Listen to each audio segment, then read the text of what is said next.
अगर आपको ये कहानी पसंद आ रही है और आपको लगता है कि मैं इसमें अपना बेस्ट दे रहा हूँ, तो आपका थोड़ा सा सपोर्ट मेरे लिए बहुत मायने रखता है। आप वीडियो को लाइक कर सकते हैं, चैनल को सब्सक्राइब कर सकते हैं और अगर आप और भी सपोर्ट करना चाहते हैं तो सुपर थैंक्स या मेंबरशिप का ऑप्शन भी अवेलेबल है। आपका एक छोटा सा सपोर्ट मुझे और बेहतर कंटेंट बनाने की मोटिवेशन देता है। मैं पूरी कोशिश करता हूँ कि हर एपिसोड आपके लिए और ज़्यादा इंगेजिंग और इंजॉयबल हो।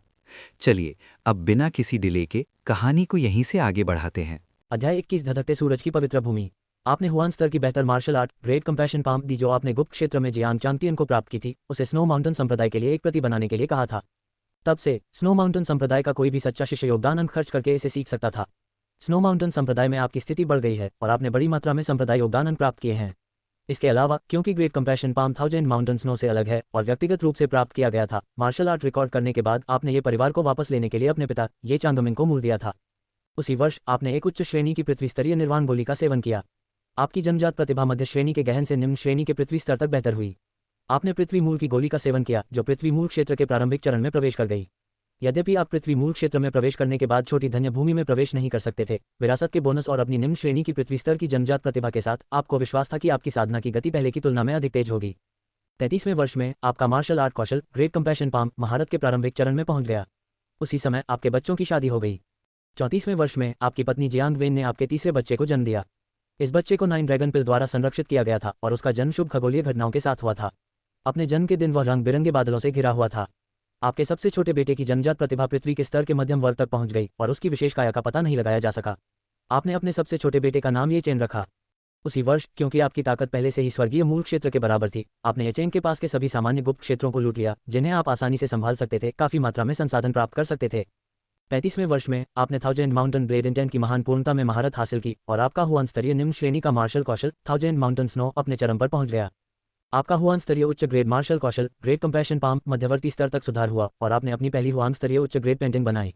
आपने स्नो माउंटेन संप्रदाय में 100 life Z slip of 1000 mountain snow छोड़ दिया, जिससे आपको एक संप्रदाय का योगदान मिला और स्नो माउंटेन संप्रदाय के भीतर आपकी स्थिति और बढ़ गई। उसी वर्ष आपके पोते का जन्म हुआ जिसका नाम आपने ये चेन रखा। उनकी हड्डी की संरचना मध्य श्रेणी के हुआन स्तर पर निर्धारित की गई थी जिसमें कोई विशेष काया या प्रतिभा नहीं थी। साथ ही उस वर्ष आपकी पत्नी जियांग वेन स्नो माउंटेन संप्रदाय की वर्तमान प्रमुख बनी। आपकी वजह से ये परिवार के कई प्रत्यक्ष वंशज स्नो माउंटेन संप्रदाय में शामिल हो गए। आपके सबसे बड़े बेटे ये पिंगन का पालन पोषण उनके दादा ये चांदोमिंग ने छोटी उम्र से ही किया था, इसलिए ये परिवार के प्रति उनका स्नेह और भी गहरा है। आपकी ओर से एक जानबूझकर किया गया विकल्प। उनकी उच्च श्रेणी की जुबान स्तर की हड्डी संरचना के कारण उन्हें ये परिवार द्वारा अपनी अगली पीढ़ी के रूप में तैयार किया गया है। आपकी बेटी अपना अधिकांश समय स्नो माउंटेन संप्रदाय में बिताती है, अपनी परदादी लियू रूसी के साथ अधिक समय बिताती है और इसलिए वह उसके करीब है। 36वें वर्ष में पिंगचेंग क्षेत्र में डाकुओं ने कई छोटे शहरों का नरसंहार किया। पिंगचेंग सेनाएं उन्हें पकड़ने के लिए हर संभव प्रयास कर रही थीं। 37वें वर्ष में 10 नेता का सिर काट दिया गया और शेष डाकुओं में से कई अलग अलग दिशाओं में भाग गए। 38वें वर्ष में आपकी साधना का स्तर सांसारिक क्षेत्र के मध्य चरण में पहुंच गया है और आपकी महान करुणा पाम तकनीक उन्नत स्तर पर पहुंच गई है। उसी वर्ष यचेंग की ओर भागने वाले डाकुओं को पूरी तरह से घेर लिया गया और जैसे ही उन्होंने यचेंग सिटी लॉर्ड्स मैंशन, प्रतिष्ठित लियू परिवार और स्नो माउंटेन संप्रदाय के कर्मियों द्वारा यचेंग क्षेत्र में प्रवेश किया, उनका सफाया कर दिया गया। एक भी नहीं बचा। 39वें वर्ष में जियांग चांगतियन सफेद बालों वाले एक बूढ़े व्यक्ति को आपके निवास पर ले आया। आप इस बूढ़े आदमी को देखकर काफी आश्चर्यचकित थे क्योंकि मार्शल कलाकार जब तक कि वे अपने जीवनकाल के अंतिम कुछ वर्षों में न हो, आमतौर पर अपने शरीर को बहुत अच्छी तरह से बनाए रख सकते हैं। जब तक उनके शरीर को अपरिवर्तनीय क्षति नहीं होती है या जानबूझकर क्षतिग्रस्त नहीं किया जाता है, तब तक उच्च साधना स्तर के अधिकांश मार्शल कलाकारों के बाल सफेद नहीं होते हैं। जियांग चांगतियन आपको बताता है कि बूढ़ा आदमी जियांग साम्राज्य की एकमात्र पवित्र भूमि धधकती सूर्य पवित्र भूमि से आता है। जियांग साम्राज्य की राजधानी में स्थित धधकती सूर्य पवित्र भूमि जियांग कबीले के पीछे की शक्ति भी है, जिसकी स्थापना जियांग कबीले के पहले पूर्वज ने की थी। वह शिष्यों की भर्ती के लिए यचेंग आया है। शिष्यों की भर्ती के लिए उनकी आवश्यकताएं बेहद सख्त हैं, केवल वे ही प्रवेश करने के योग्य हैं जिनके पास पृथ्वी स्तर की जन्मजात प्रतिभा है या विशेष काया वाले लोग। ये भी पहली बार है जब आपने सुना है कि विशेष संविधानों का पता लगाया जा सकता है। आपका सवाल सुनकर बूढ़े ने समझाया, पूरे जियांग साम्राज्य में केवल धधकती सूर्य पवित्र भूमि के पास संविधानों के परीक्षण के लिए एक पवित्र कलाकृति है, इसलिए ये सामान्य है कि आपने इसके बारे में नहीं सुना है। हजारों विशेष संविधान हैं। संविधान की ताकत के आधार पर पता लगाने के दौरान उत्सर्जित प्रकाश की तीव्रता भिन्न होती है। प्राचीन अभिलेखों के अनुसार प्राचीन काल में देवताओं द्वारा उपयोग की जाने वाली दिव्य कलाकृतियां भी दिव्य शरीरों का पता लगा सकती थीं। जब इन कलाकृतियों ने संविधानों का परीक्षण किया तो सबसे कमजोर से लेकर सबसे मजबूत तक उत्सर्जित रंग ग्रे, हरे, नीले, नारंगी, गुलाबी, सफेद और लाल होंगे। एक ग्रे डिटेक्शन इंगित करता है कि व्यक्ति एक साधारण व्यक्ति है। एक हरे रंग का पता लगाने से एक विशेष काया का संकेत मिलता है। जियांग किंगडम में अब तक पाए गए शरीर ज्यादातर इसी रंग के हैं। पूरे इतिहास में नीले रंग का पता केवल 7 बार हुआ है। उच्च स्तरीय काया के लिए धधकते सूर्य पवित्र भूमि की यह पवित्र कलाकृति उनका पता नहीं लगा सकती है। शायद स्वर्गीय ज्वाला साम्राज्य के पास उनका परीक्षण करने का साधन है। विशेष काया वाले लोग स्वाभाविक रूप से दूसरों से अलग होते हैं। उन्हें पहचानने का सबसे आसान तरीका उनकी साधना की गति है, जो उनकी प्राकृतिक जन्मजात क्षमताओं से भिन्न है। हर 100 साल में ब्लेजिंग सन होली लैंड लोगों को जियांग साम्राज्य के विभिन्न हिस्सों में पवित्र भूमि में शामिल होने की क्षमता वाले लोगों की जांच करने और भर्ती करने के लिए भेजती है। सफेद बालों वाला बूढ़ा आदमी उन लोगों में से एक है जिन्हें इस बार धधकते सूर्य पवित्र भूमि द्वारा भेजा गया है। युवा मित्र ये फेंग, मैं जिंगजो और यंगजहो में पवित्र भूमि के लिए शिष्यों की भर्ती का प्रभारी एक अधिकारी हूँ। मैं ये चेंग में उन लोगों को ले जाने के लिए आया हूँ जिनकी खेती में असामान्यताएं हैं, परीक्षण के लिए पवित्र भूमि पर ले जाएं। मेरी जांच के माध्यम से आप ये चेंग में एकमात्र व्यक्ति हैं जो इस आवश्यकता को पूरा करते हैं। मुझे आश्चर्य है कि क्या आप हमारी पवित्र भूमि में शामिल होने में रुचि रखते हैं और परीक्षण के लिए वहां जाने के इच्छुक हैं। बोलने के बाद बूढ़े व्यक्ति ने आपकी ओर देखा, आपके उत्तर की प्रतीक्षा कर रहा था। अपने विकल्पों पर कई बार विचार करने के बाद आपने अंततः बूढ़े व्यक्ति के प्रस्ताव को अस्वीकार करने का निर्णय लिया। आप पहले से ही 40 वर्ष से अधिक उम्र के हैं और भले ही आप एक उच्च क्षेत्र में खेती करते हैं, फिर भी आप पवित्र भूमि के उच्च अधिकारियों के लिए एक बाहरी व्यक्ति होंगे। धधकते सूर्य पवित्र भूमि का मजबूत समर्थन हासिल करना मुश्किल होगा, इसलिए ये चेंग में रहना बेहतर है। लेकिन आप चाहते हैं कि आपका सबसे छोटा बेटा ये चेन परीक्षण के लिए पवित्र भूमि जाए, क्योंकि आप जानते हैं कि 9 ड्रैगन पिल के आशीर्वाद से उसके पास एक विशेष काया होनी चाहिए और उसके पास मध्यम श्रेणी की पृथ्वी स्तर की जन्मजात प्रतिभा होनी चाहिए। शायद पवित्र भूमि में खेती करना तेज होगा और उसे बेहतर संसाधन प्राप्त होंगे। ये चेन अब केवल 5 साल का है। पवित्र भूमि पर जाने से उसे गहन प्रशिक्षण प्राप्त करने का बेहतर मौका मिलेगा। माता पिता के रूप में हमें उसे सर्वोत्तम संभव विकास देना चाहिए। अध्याय 22 स्वर्गीय मूल क्षेत्र में सफलता। मुझे क्षमा करें, मैं आपके साथ पवित्र भूमि पर नहीं जा सकता। यचेंग में मेरा एक परिवार है और मेरे परिवार को मेरी देखभाल की जरूरत है। लेकिन शायद मेरा 5 साल का बच्चा आपकी आवश्यकताओं को पूरा करेगा, वह मुझसे ज़्यादा उपयुक्त है। क्या आप मुझे अपनी पत्नी के साथ इस पर चर्चा करने के लिए कुछ समय दे सकते हैं? आपकी बातें सुनकर बूढ़ा और भी खुश हुआ। उसके लिए एक अनुकूल काया वाले बच्चे को भर्ती करने का मतलब अधिक योगदान अंक प्राप्त करना था। उन्होंने तुरंत कहा, मुझे वास्तव में खेद है, यह मेरी चूक थी। चूंकि आप पहले से ही शादीशुदा हैं, इसलिए मैं आपको मजबूर नहीं करूंगा। लेकिन अगर आपका बच्चा पवित्र भूमि पर जाने को तैयार है तो वे मुझे खोजने के लिए यचेंग में सिटी लॉर्ड्स मैंशन में आ सकते हैं। मैं 3 दिनों तक वहां रहूंगा, आपके आने की प्रतीक्षा करूंगा। बोलने के बाद बूढ़े ने अपनी आस्तीन से एक टोकन निकाला और आपको सौंप दिया। बूढ़े आदमी से टोकन प्राप्त करने के बाद आपने और जियांग चांगतियन ने गर्मजोशी से उसे बर्फ के पहाड़ से विदा किया। बूढ़े व्यक्ति के जाने के बाद जियांग चांगतियन ने पवित्र भूमि पर जाने से आपके व्यक्तिगत इनकार के बारे में कुछ भ्रम के साथ पूछा। धधकते सूर्य पवित्र भूमि में छिपे हुए क्षेत्र हैं। यदि आप फैंगर के पास काया है तो आप पवित्र भूमि पर जाकर मार्शल आर्ट में आगे बढ़ सकते हैं। आपने उसका निमंत्रण क्यों मना कर दिया?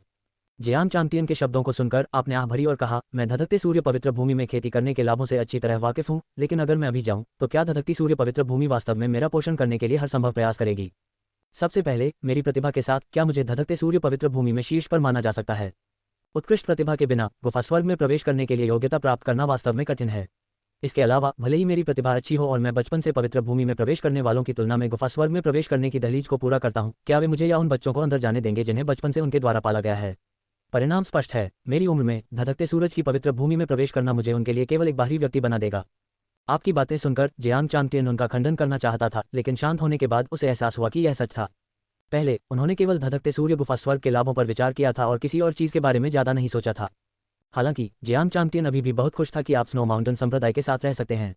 वह देख सकता था कि आपकी प्रतिभा के साथ इस बात की बहुत अधिक संभावना है कि आप भविष्य में संघनक आत्मा क्षेत्र तक पहुंच सकते हैं, जिस बिंदु पर स्नो माउंटेन संप्रदाय आगे बढ़ने में सक्षम होगा।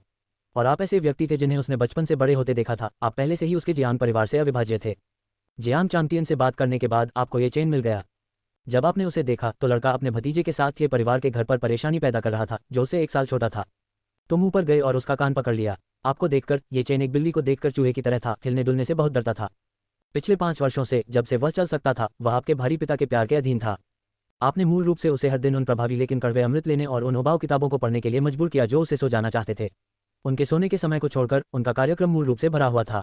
वह केवल तभी आराम कर सकता था जब आपने उसे ये परिवार के घर आने के लिए कुछ दिनों की छुट्टी दी थी। अब जब आपने उसे ये चेन के अंडरवियर के साथ इधर उधर भागते हुए देखा तो वह ये कैसे नहीं सोच सकता था कि वह कुछ प्रेमपूर्ण शिक्षा प्राप्त करने वाला है। आपका 4 साल का पोता ये चेन अपने नंगे तल को उजागर करके आपके बगल में खड़ा है। वह आपको अपने चाचा ये चेन को डांटते हुए देखता है और जाने की हिम्मत नहीं करता। छोटा लड़का बिल्कुल सीधा खड़ा है, उसके हाथ उसके क्रॉच को ढकते हैं। यह अजीब तरह से है कि वह बहुत छोटा है और पहले से ही शर्मिला होना जानता है। अपने भतीजे को उसका अंडरवियर वापस दे दो। आपकी बातें सुनकर ये चेन भड़क गया। उसका शरीर थोड़ा कांप रहा था और तुरंत अंडरवियर को छोटे ये चेन पर रख दिया। जब आपने छोटे ये चेन को उसके पिता ये पिंगन को सौंप दिया तो आप ये चेन को वापस स्नो माउंटेन संप्रदाय में ले गए। पिताजी, क्या आज आराम का दिन नहीं है? आपने वादा किया था कि आप खेती नहीं करेंगे। आप अपने वचन से कैसे पीछे हट सकते हैं? अगर आप ऐसा करते हैं तो मैं माँ को बताऊंगा। ये चेन ने झिझकते हुए विरोध किया। आपने बच्चे को ज्यादा कुछ नहीं समझाया, लेकिन बस उसे जियांग वेन के पास ले आए और वह सब कुछ बताया जो बूढ़े व्यक्ति के स्नो माउंटेन संप्रदाय में आने के बाद से हुआ था। जियांग वेन ने आपकी राय साझा की और आपके निर्णय का सम्मान किया। ये चेन, जो पास में खड़ा था और आपकी बातचीत को सुन रहा था, ने सोचा कि आपने उसे छोड़ दिया है और फूट फूट कर रोने लगे, चिल्लाते हुए कि वह धधकते सूर्य पवित्र भूमि पर नहीं जाएगा। हालांकि उनके माता पिता के फैसले को देखते हुए उनका विरोध स्वाभाविक रूप से बेकार था। अंत में बहुत अनुनय और कई चीजों के वादों के बाद जो आपने उसे पहले करने से मना किया था, वह अंततः बूढ़े व्यक्ति के साथ धधकते सूर्य पवित्र भूमि पर जाने के लिए सहमत हो गया। आप इस बार अपने बच्चे के साथ धधकते सूर्य पवित्र भूमि पर गए थे। परीक्षणों ने पुष्टि की कि आपके बच्चे के पास वास्तव में एक विशेष संविधान है जो हरे रंग के रंग से इंगित होता है, जैसा कि आपने भविष्यवाणी की थी। वे धधकते सूर्य पवित्र भूमि के आंतरिक शिष्य बन गए। जाने से पहले आपने अपने बच्चे को एक संचार ताबीज दिया, जिसका उपयोग किसी भी स्थिति में उनके परिवार से संपर्क करने के लिए किया जा सकता है। 40वें वर्ष में फेग्युआन शहर के अन्य 3 प्रमुख परिवारों को पता चला कि ये परिवार का एक सदस्य धधकते सूर्य पवित्र भूमि में शामिल हो गया था, और यह वास्तव में सच था। लिन परिवार के अलावा फेग्युआन शहर के अन्य 2 परिवार पूरी तरह से फेग्युआन शहर से दूर चले गए। लिन परिवार ये परिवार का जागीरदार बन गया और ये परिवार फेग्युआन शहर में प्रमुख शक्ति बन गया, जिसने अन्य 2 परिवारों के उद्योगों और संसाधनों पर कब्जा कर लिया। 45वें वर्ष में आपकी साधना का स्तर सांसारिक उत्पत्ति क्षेत्र के अंतिम चरण में पहुंच गया है। उसी वर्ष लियू रूसी ने आपसे संपर्क किया। उम्मीद है कि आप लियू परिवार को एक विशेष गुप्त क्षेत्र में प्रवेश करने में मदद कर सकते हैं और दुर्लभ और कीमती प्राकृतिक खजाने प्राप्त करने में उनकी सहायता कर सकते हैं। आप लियू परिवार द्वारा दी जाने वाली कीमत पर सहमत हुए। इस बार आप पृथ्वी ग्रेड खजाने प्राप्त करने पर ध्यान केंद्रित कर सकते हैं। गुप्त क्षेत्र में प्रवेश करने से पहले लियू परिवार ने आपको दायरे का नक्शा दिया था। जबरदस्त ताकत के साथ आपने पृथ्वी श्रेणी के खजाने की रखवाली करने वाले शक्तिशाली राक्षसी जानवरों को मार डाला और एक आकर्षक फसल प्राप्त की। उनमें से 300 से अधिक पीले ग्रेड खजाने, 80 से अधिक गहन श्रेणी के खजाने और गुप्त क्षेत्र के भीतर केवल 10 या उससे अधिक पृथ्वी ग्रेड प्राकृतिक खजाने थे, जिनमें से सभी आप बाहर लाए थे। क्योंकि फसल इतनी प्रचुर मात्रा में थी, आप अपने साथ 4 पृथ्वी श्रेणी की औषधीय जड़ी बूटियां ले गए। लियू परिवार को आपकी हरकतों के बारे में थोड़ी शिकायतें थीं, लेकिन उन्होंने ज्यादा कुछ नहीं कहा। उसी वर्ष गुप्त क्षेत्र की खोज के बाद आप स्नो माउंटेन संप्रदाय में लौट आए। जल्दी से ठीक होने और अपनी सुरक्षा की पुष्टि करते हुए आपने हेवनली ओरिजिन पिल का सेवन किया, जो आपने इनहेरिटेंस सीक्रेट दायरे में प्राप्त की थी। गोली के भीतर युवान ऊर्जा बेहद बढ़ रही थी। अर्थली ओरिजिन पिल की कोमल वृद्धि की तुलना में हेवनली ओरिजिन पिल की युवान ऊर्जा अविश्वसनीय रूप से हिंसक थी। इस गोली को 9 शिलालेखों के साथ अवशोषित करने में आपको 3 दिन लगे, जिसके बाद आपकी साधना का स्तर स्वर्गीय मूल क्षेत्र के प्रारंभिक चरण में सफलतापूर्वक टूट गया। स्वर्गीय मूल क्षेत्र में प्रवेश करने के बाद आपकी ताकत बहुत बढ़ गई। 3 महान पूर्णता इरादों के साथ पूरे स्वर्गीय मूल क्षेत्र में कुछ ऐसे हैं जो आपको टक्कर दे सकते हैं। इसके बाद आप यचेन के पास के सभी सामान्य गुप्त क्षेत्रों में बह गए जो अभी तक प्रकट नहीं हुए थे, बड़ी मात्रा में संसाधन प्राप्त किए। उन लोगों के अलावा जिनका आप सीधे उपयोग कर सकते हैं, आपने बाकी को अपनी भविष्य की खेती के लिए गहन ग्रेड खजाने की गोलियों के लिए बदल दिया। इस बीच उन वर्षों के दौरान जब ये चेन धधकते सूर्य पवित्र भूमि पर थे, आपको चिंता थी कि वह आपके बिना भटक सकता है। इसलिए इन वर्षों में आपने लगातार ये चेन को दर्जनों किताबें भेजी, जिनमें आपकी यादों से ब्लू स्टार के बारे में ज्ञान था, इस उम्मीद में कि ये चेन समझ रहे होंगे। 46वें वर्ष में आपने गुप्त रूप से उस स्थान की यात्रा की जहां आपको तांबे की नस की खोज याद थी। व्यापक जांच के बाद आपने इसके अस्तित्व की पुष्टि की, लेकिन आपने कोई भी जल्दबाजी में कार्रवाई करने से परहेज किया। इसके बजाय आप स्नो माउंटेन संप्रदाय में ऐसे लौट आए जैसे कि कुछ हुआ ही न हो। आपने शून्य ईश्वर क्षेत्र में प्रवेश करने के बाद तांबे की नस को जब्त करने की योजना बनाई। जहां तक इस बात का सवाल है कि क्या ये लियू और मिन परिवारों के क्षेत्र के भीतर था, इससे आपको क्या फर्क पड़ा? आपने जो खोजा वह आपका था। 50वें वर्ष में ये चेन ने गुप्त रूप से आपको एक संदेश भेजा, जिसमें आपको सूचित किया गया कि एजोर महाद्वीप के पश्चिमी भाग के कुछ पश्चिमी क्षेत्र के राक्षसों ने स्वर्गीय ज्वाला गठबंधन के क्षेत्र में प्रवेश किया है। उनमें से कई नवजात आत्मा क्षेत्र राक्षस जियांग साम्राज्य में आए हैं। सावधान रहें और अपनी सुरक्षा पर ध्यान दें। इन राक्षसों पर अच्छाई और बुराई के बीच पिछले युद्ध में खोए हुए राक्षसी हथियारों के टुकड़ों की खोज करने का संदेह है, लेकिन क्या यह उनका असली उद्देश्य है, यह अज्ञात है। यदि आप हाल ही में किसी अज्ञात व्यक्ति का सामना करते हैं, तो उनके साथ बहस न करने का प्रयास करें। आप मामले की रिपोर्ट सिटी लॉर्ड्स मैंशन को कर सकते हैं और शाही अदालत से लोगों को जांच के लिए नीचे भेज सकते हैं। पश्चिमी क्षेत्र के राक्षस स्वर्गीय ज्वाला गठबंधन में प्रवेश करने के बारे में बड़ा उपद्रव करने की हिम्मत नहीं करते हैं, लेकिन अगर कोई उन्हें नाराज करता है तो उन्हें अभी भी चुप कराया जा सकता है। जितना हो सके इनसे बचें। जियांग साम्राज्य में प्रवेश करने वाले ये नवजात आत्मा क्षेत्र राक्षस राज्य की राजधानी जैसी जगहों पर जाने की हिम्मत नहीं करते हैं, जहां शक्तिशाली नवजात आत्मा क्षेत्र विशेषज्ञ हैं। यचेंग में ऐसे विशेषज्ञों की कमी है, इसलिए यह अभी भी संभव है कि यचेंग इन राक्षसों के लिए एक गंतव्य बन जाएगा। ये चेन का संदेश प्राप्त होने पर आपने तुरंत ये परिवार के कुलपति को संक्षेप में सूचित किया, कबीलों के लोगों को सतर्क रहने और परेशानी पैदा करने से बचने का निर्देश दिया। 54वें वर्ष में आपकी ग्रेट कंपैशन पाम तकनीक महारत के अपने शिखर पर पहुंच गई और आपने अपनी पहली निम्न श्रेणी की जुबान स्तरीय पेंटिंग बनाई। उसी वर्ष ये चेन ने आपको लिखा था, जिसमें कहा गया था कि उसने धधकते सूर्य पवित्र भूमि द्वारा एक छोटे पैमाने पर विरासत पारित की है, खेती के लिए गुफा स्वर्ग में प्रवेश करने की योग्यता प्राप्त की है और धधकते सूर्य पवित्र भूमि का एक सच्चा शिष्य बन गया है। उसी वर्ष यचेंग के पास एक बड़े शहर रावचेंग में एक दुर्घटना हुई। रावचेंग के प्रतिष्ठित सोन परिवार का अचानक सफाया हो गया, जिससे पूरे शहर में दहशत फैल गई। कई परिवार सामूहिक रूप से स्थानांतरित हो गए। किसी ने नहीं देखा कि हत्यारा कौन था, लेकिन सोन परिवार के सभी प्रत्यक्ष वंशज उनकी पैतृक भूमि में मारे गए। जब वंशज कहीं और अपने मिशन को पूरा करके लौटे तो वे तबाह हो गए। रावचेंग के शहर के स्वामी द्वारा घटना की सूचना देने के बाद इसने जल्दी से प्रीफेक्चुरल सरकार का ध्यान आकर्षित किया। इसके तुरंत बाद यंगजहौ प्रीफेक्चुरल सरकार ने जांच के लिए एक नवजात आत्मा क्षेत्र विशेषज्ञ को भेजा, लेकिन उन्हें कुछ नहीं मिला। 56वें वर्ष में आपकी साधना का स्तर स्वर्गीय मूल क्षेत्र के मध्य चरण में पहुंच गया है। उसी वर्ष, क्योंकि त्यानेवान दायरे में कोई विरोधी नहीं था, आपने जियांग चांगतियन को साथ संघर्ष करने के लिए पाया। जियांग चांगतियन ने हाल ही में शून्य ईश्वर क्षेत्र में प्रवेश किया था। हालांकि क्योंकि आपने विभिन्न मार्शल आर्ट तकनीकों की खेती की थी, जिनमें से सभी उच्च स्तर पर पहुंच गए थे, आपकी बुनियादी शारीरिक विशेषताएं पहले से ही व्यावहारिक रूप से शून्य ईश्वर क्षेत्र में थीं। जियांग चांगतियन के साथ आपकी लड़ाई के दौरान चूंकि यह जीवन या मृत्यु की लड़ाई नहीं थी, इसलिए आपने किसी भी हत्या की चाल का उपयोग नहीं किया, जिसके परिणामस्वरूप अंततः एक संकीर्ण हार हुई। जियांग चांगतियन के साथ आपकी लड़ाई से भी उसे फायदा हुआ, क्योंकि इस तरह के अच्छे मुक्केबाजी साथी ढूंढना मुश्किल था और बाद में वह अक्सर आपको उसके साथ खेलने के लिए आमंत्रित करता था। जियांग चांगतियन के साथ अधिक से अधिक लड़ाई के बाद आप शून्य ईश्वर क्षेत्र में युद्ध में तेजी से कुशल हो गए, अंततः एक ऐसे बिंदु पर पहुंच गए जहां आप अपनी सबसे शक्तिशाली चालों का उपयोग किए बिना जियांग चांगतियन को वश में कर सकते थे। जियांग चांगतियन आपकी मार्शल आर्ट प्रतिभा से बहुत प्रभावित थे। आखिरकार आप उसकी उम्र के एक अंश से भी कम थे, जिससे वह विलाप करने लगा कि लोगों के बीच का अंतर एक व्यक्ति और कुत्ते के बीच के अंतर से अधिक था। जियांग चांगतियन जानता है कि वह अब केवल आपके साथ रह सकता है क्योंकि आपकी साधना का स्तर उससे कम है। एक बार जब आपकी साधना उसकी खेती से आगे निकल जाती है तो उसे यह पूर्वाभास हो जाता है कि उसे अब आपसे लड़ने का भी अधिकार नहीं होगा। आपने जियांग चांगतियन को उसके विलाप के बारे में बार बार सांत्वना दी, उसे शांत होने के लिए कहा और उम्मीद की कि उसे इसकी आदत हो जाएगी। आपके 70वें वर्ष में आपकी साधना का स्तर स्वर्गीय मूल क्षेत्र के अंतिम चरण में पहुंच गया है। 84वें वर्ष में आपका हुआन स्तर का बेहतर मार्शल कौशल ग्रेट कंपैशन पाम अपने चरम पर पहुंच गया। आपने ये परिवार के कुलपति को पाया और ये परिवार को 1000 ऑटम जेड स्लिप बनाने के लिए निम्न श्रेणी की पृथ्वी स्तरीय सामग्री एकत्र करने का निर्देश दिया, जो ये परिवार के भीतर ग्रेट कंपैशन पाम में अपनी अंतर्दृष्टि छोड़ने का इरादा रखता है। अब आप ये परिवार में सबसे मजबूत हैं और कुलपति का मानना है कि आप ये परिवार को गौरव के एक नए युग में ले जा सकते हैं। भविष्य में एक प्रतिष्ठित परिवार बनने की संभावना निश्चित है। एक बार जब आप वास्तव में शून्य ईश्वर क्षेत्र में प्रवेश कर लेते हैं तो फेग्युआन लिटिल धन्य भूमि की खबर को छिपाने की आवश्यकता नहीं होगी और आप खुले तौर पर लाल तांबे की खदान पर कब्जा कर सकते हैं। आप मानते हैं कि आपके मार्शल आर्ट फाउंडेशन के साथ जैसे ही आप शून्य ईश्वर क्षेत्र में प्रवेश करेंगे, कुछ ही आपके साथी होंगे। इसके अलावा आपका शरीर पवित्र शरीर दाव भ्रूण ऊर्जा पुनर्प्राप्ति की असाधारण गति की अनुमति देता है, जिससे आपको लंबी लड़ाई में भी लाभ मिलता है, जिससे आप उन लोगों से कम दुर्जय नहीं बन जाते हैं जो लंबे समय से शून्य ईश्वर क्षेत्र में हैं। 90वें वर्ष में जिस दिन आप शून्य ईश्वर क्षेत्र में प्रवेश करते थे, स्नो माउंटेन संप्रदाय के मुख्यालय के ऊपर आकाश में एक विशाल प्रेत दिखाई दिया और 30 मील के दायरे में बड़े पैमाने पर ऊर्जा में उतार चढ़ाव हुआ, जैसे कि कोई सर्वनाश आसन था। वह दृश्य बेहद डरावना था। जैसे ही आप आकाश से उतरने वाली बिजली के 3 बोल्टों का आसानी से सामना कर रहे थे, आपकी आभा धीरे धीरे बढ़ गई, आधिकारिक तौर पर शून्य ईश्वर क्षेत्र के प्रारंभिक चरण में कदम रख रही थी। जियांग चांगतियन की सुरक्षा के कारण आपकी सफलता बिना किसी घटना के आगे बढ़ी और आपकी सफलता के कारण येचेंग में सत्ता में फेरबदल भी होगा।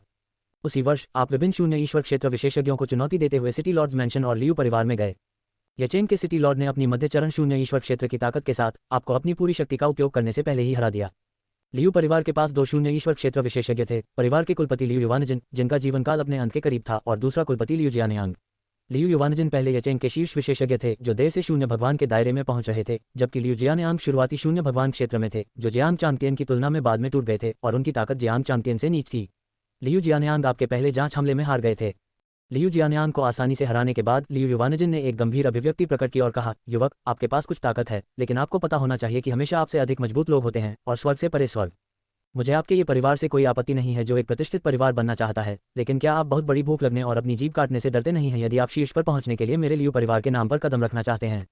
मैं आपको सलाह देता हूं, युवक, बहुत अधिक अहंकारी मत बनो। यदि आप अभी चले जाते हैं तो मैं दिखावा कर सकता हूं कि आप लियू परिवार में कभी नहीं आए।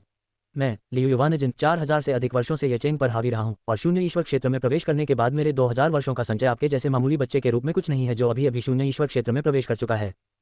लियू युवानजिन के शब्दों का सामना करते हुए आपका पीछे हटने का कोई इरादा नहीं था। जवाब देते हुए, मैं निश्चित रूप से ओल्ड मास्टर लियू के आसपास की किंवदंतियों से अवगत हूँ। आपको विस्तार से बताने की जरूरत नहीं है। इसके अलावा किस तरह का युवक उत्साही नहीं है? अब जब मैं ये फैंग आपके लियू परिवार में आ गया हूँ तो मैं निश्चित रूप से बिना कुछ किए नहीं छोड़ूंगा। ओल्ड मास्टर, आगे अनुनय की कोई आवश्यकता नहीं है। अपनी चाल चलो। अगर मैं तुम्हें हरा नहीं सकता तो तुम जैसा चाहो कर सकते हो।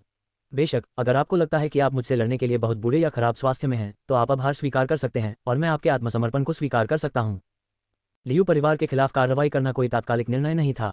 आप लंबे समय से उन्हें सबक सिखाना चाहते थे, लेकिन आपकी ताकत ने पहले आपको ऐसा करने से रोक दिया था।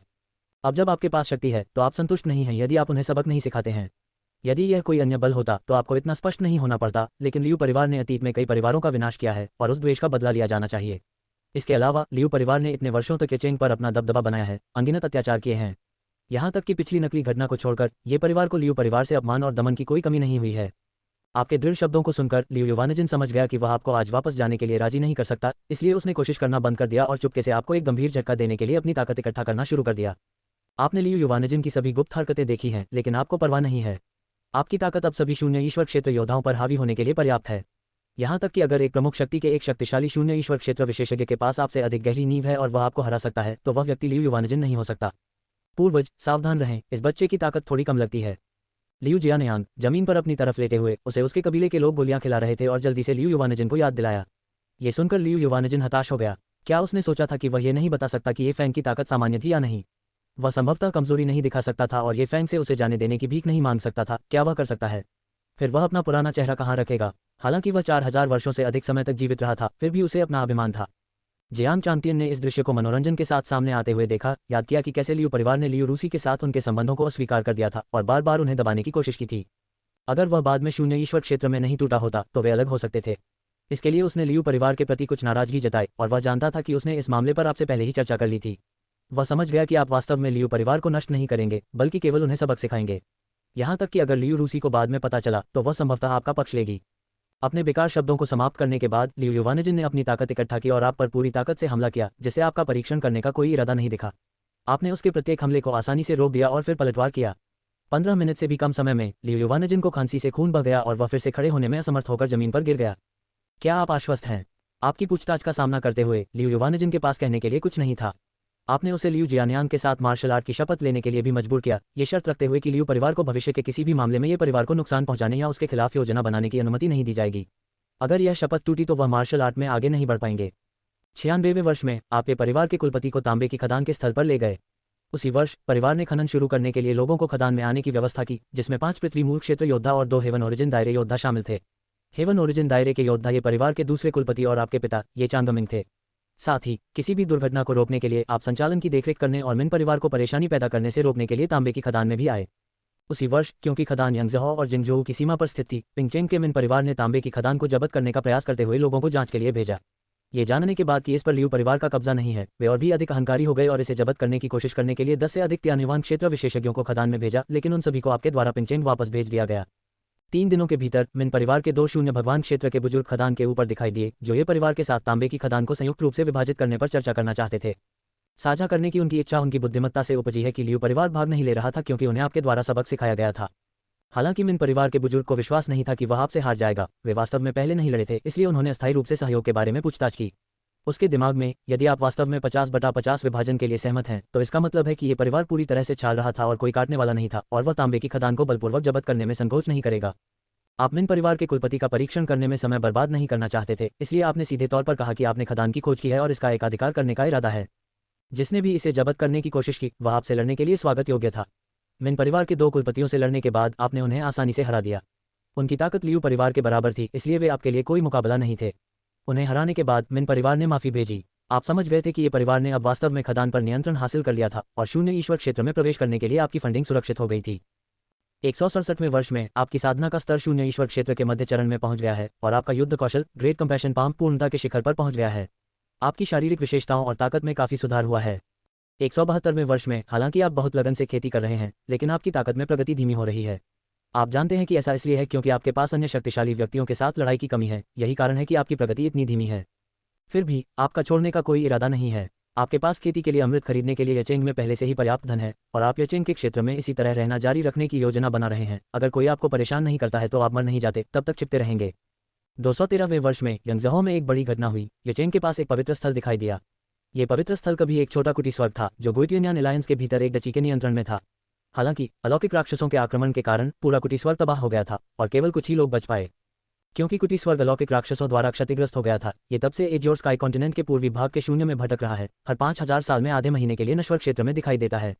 भले ही ये पवित्र भूमि अब खंडहर हो गई है, लेकिन इसके पास एक बार एक कुटी स्वर्ग की नींव थी और खंडहरों के भीतर अभी भी कई दुर्लभ और कीमती खजाने हैं। हर बार जब खंडहर लूटे जाते हैं तो वे 5000 साल बाद फिर से प्रकट होते हैं, जिससे अनगिनत दुर्लभ और कीमती सामग्री प्राप्त होती है।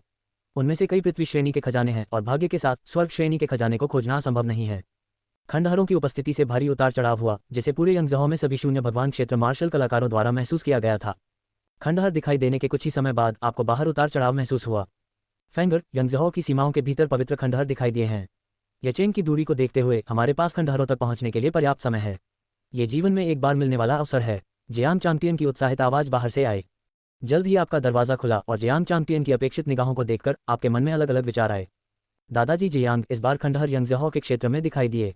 मुझे लगता है कि शून्य ईश्वर क्षेत्र के ऊपर के अन्य विशेषज्ञों ने इसे महसूस किया है।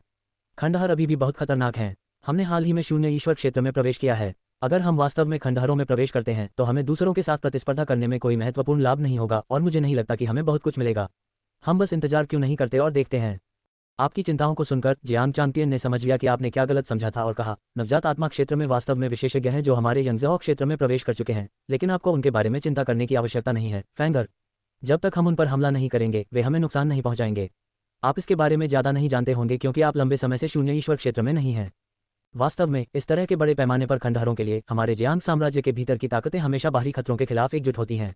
ये पवित्र स्थल यंगजहौ में स्थित है जो जियांग साम्राज्य के केंद्र में है। अन्य देशों के मार्शल कलाकारों के पास प्रवेश करने का कोई मौका नहीं है क्योंकि यंगजहौ जियांग साम्राज्य के केंद्र में स्थित है। शक्तिशाली राक्षसों से शाही दरबार ने बहुत पहले ही निपटा था। हमें इसके बारे में चिंता करने की जरूरत नहीं है। कोई भी राक्षस हमें नुकसान पहुंचाने के लिए खंडहरों में प्रवेश नहीं करेगा। जहां तक अंतिम बल का सवाल है, हालांकि कुछ पश्चिमी क्षेत्र के राक्षसों ने कुछ साल पहले इस क्षेत्र में प्रवेश किया था, उन सभी को बहुत पहले घरेलू मार्शल कलाकारों द्वारा पाया और मार दिया गया था। इस बार खंडहरों में प्रवेश करने से थोड़ा खतरा पैदा हो गया है। ये सिर्फ इस बात की बात है कि वे कितना हासिल कर सकते हैं। हमें केवल खंडहरों के भीतर के प्राणियों से निपटने की जरूरत है। यदि प्रतिद्वंद्वी बहुत मजबूत है तो हम बस पीछे हट सकते हैं और खंडहरों की बाहरी परिधि की खोज कर सकते हैं।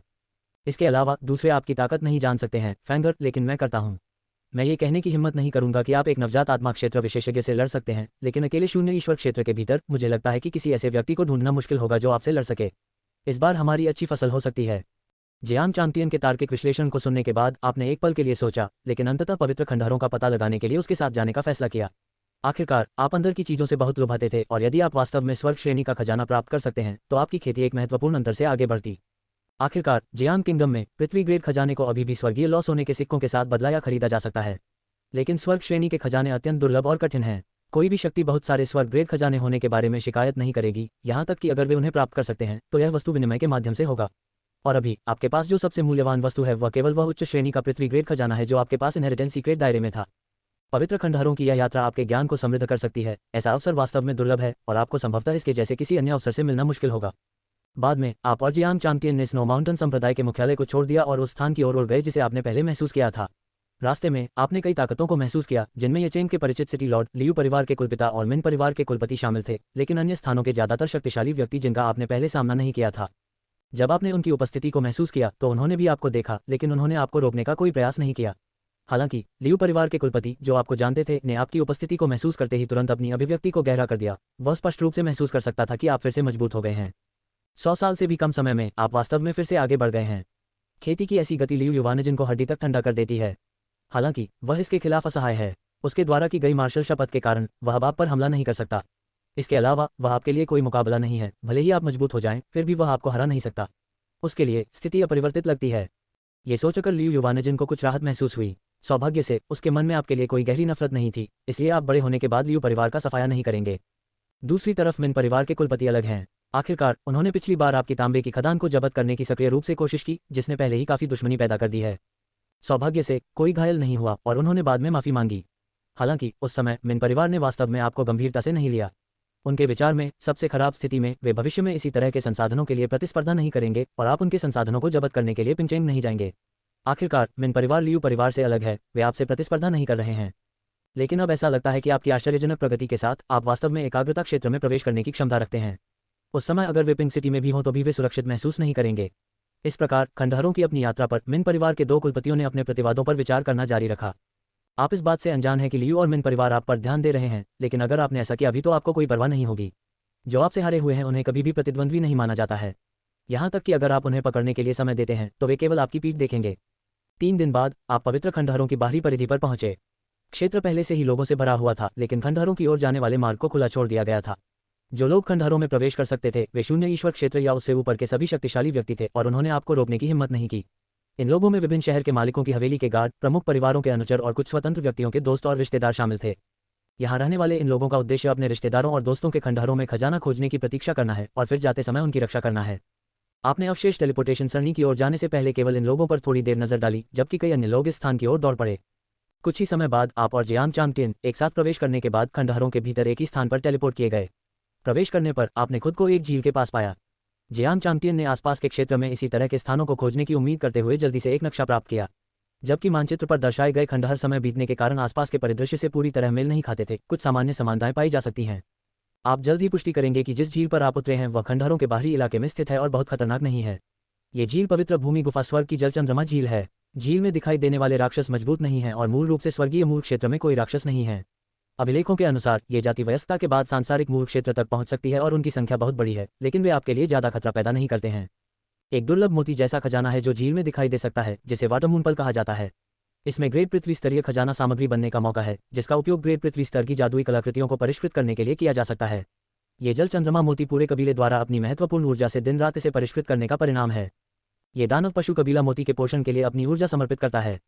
1000 वर्षों के पालन पोषण के बाद मोती हल्के नीले रंग में बदल जाता है, जिस बिंदु पर यह एक उच्च श्रेणी की हुआन स्तरीय खजाना सामग्री बन जाता है। 5000 वर्षों के पालन पोषण के बाद रंग गहरे नीले रंग में विकसित हो जाएगा, जिससे मोती निम्न श्रेणी की पृथ्वी स्तरीय खजाना सामग्री बन जाएगी। इसका उपयोग निम्न श्रेणी के पृथ्वी स्तर के खजाने को बनाने के लिए किया जा सकता है। खजाने में जल नियंत्रण गुणों को जोड़ना और खजाने पर जल विशेषता शिलालेखों को उकेरने के लिए सामग्री के रूप में काम करना चाहिए। यदि इसे 50,000 से अधिक वर्षों तक पोषित किया जाता है तो मोती गहरे नीले रंग में बदल जाएगा, जो गहरे नीले रंग का वाटर मूनपल बन जाएगा।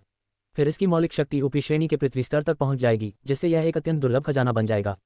कुछ ही समय बाद आप और जियांग चांगतियन गहरे पानी की जांच करने के लिए झील में कूद गए, ये देखने की उम्मीद में कि क्या मोती किसी और ने ले लिया था जो खंडहर में प्रवेश कर गया था। सौभाग्य से आपने खंडहरों में बहुत देर नहीं की, अभी तक किसी ने मोती नहीं लिया था। इसके गहरे नीले रंग को देखते हुए ये निम्न श्रेणी के पृथ्वी रैंक के खजाने के स्तर तक पहुंच गया था। आप और जियांग चांगतियन बहुत खुश थे। आपने झील में राक्षसों को बिना नुकसान पहुंचाए जल्दी से हटा दिया और फिर मोती लेकर चले गए। जाने के बाद आप खंडहर बंद होने से पहले अधिक से अधिक खजाने हासिल करने की उम्मीद करते हुए तुरंत अगले खजाने की ओर जाने की योजना बना रहे हैं। 13 दिन बाद आप और जियांग चांगतियन खंडहरों से बाहर निकलते हैं। जियांग चांगतियन गंभीर रूप से घायल हो गया है, लेकिन वह मुस्कुराना बंद नहीं कर सकता। आपने खंडहरों में इस खजाने की खोज से एक बड़ी उपलब्धि हासिल की है। जाने के बाद आपने रुकने की हिम्मत नहीं की और तुरंत स्नो माउंटेन संप्रदाय की ओर वापस चले गए। आपके जल्दबाजी में जाने से संदेह नहीं हुआ, क्योंकि खंडहरों से निकलने वाले लगभग सभी लोगों ने भी ऐसा ही किया। सौभाग्य से हम जियान किंगडम के केंद्र में थे, इसलिए डाकुओं द्वारा हमें लूटने का कोई खतरा नहीं था। आपको खंडहरों के बाहरी इलाके में 20 से अधिक हुआन ग्रेड खजाने और 5 DI ग्रेड खजाने प्राप्त हुए। शायद आपके सेक्रेट बॉडी दाव ब्रून द्वारा लाए गए बढ़े हुए भाग्य के कारण एक डाई ग्रेड खजाने के लिए प्रतिस्पर्धा करते समय आपने एक सरणी की खोज की जो आपको एक कमरे में टेलीपोर्ट करती थी। कमरे के साथ सज्जा को देखते हुए ये पवित्र भूमि के एक उच्च पदस्थ सदस्य का निवास होना चाहिए था। अंत में कमरे की तलाशी लेने के बाद आपको काफी कुछ खजाने मिले। कम मूल्यवान लोगों को छोड़कर आपको जो पहला खजाना मिला वह गृहस्वामी का लकड़ी का बिस्तर था। बिस्तर की आभा को देखते हुए यह एक उच्च श्रेणी का पृथ्वी स्तरीय खजाना था। परीक्षण के माध्यम से आपको पता चला कि इस लकड़ी के बिस्तर का एक शांत और शांत प्रभाव है, जो निस्संदेह आपके लिए बहुत फायदेमंद होगा, क्योंकि आप आमतौर पर मानसिक और शारीरिक ऊर्जा का एक बड़ा सौदा खर्च करते हैं, चाहे आप पेंटिंग कर रहे हों या मार्शल आर्ट का अभ्यास कर रहे हों। युवान ऊर्जा प्रबंधनीय है, इसे कुछ गोलियों से संबोधित किया जा सकता है और कीमतें विशेष रूप से अपमानजनक नहीं हैं।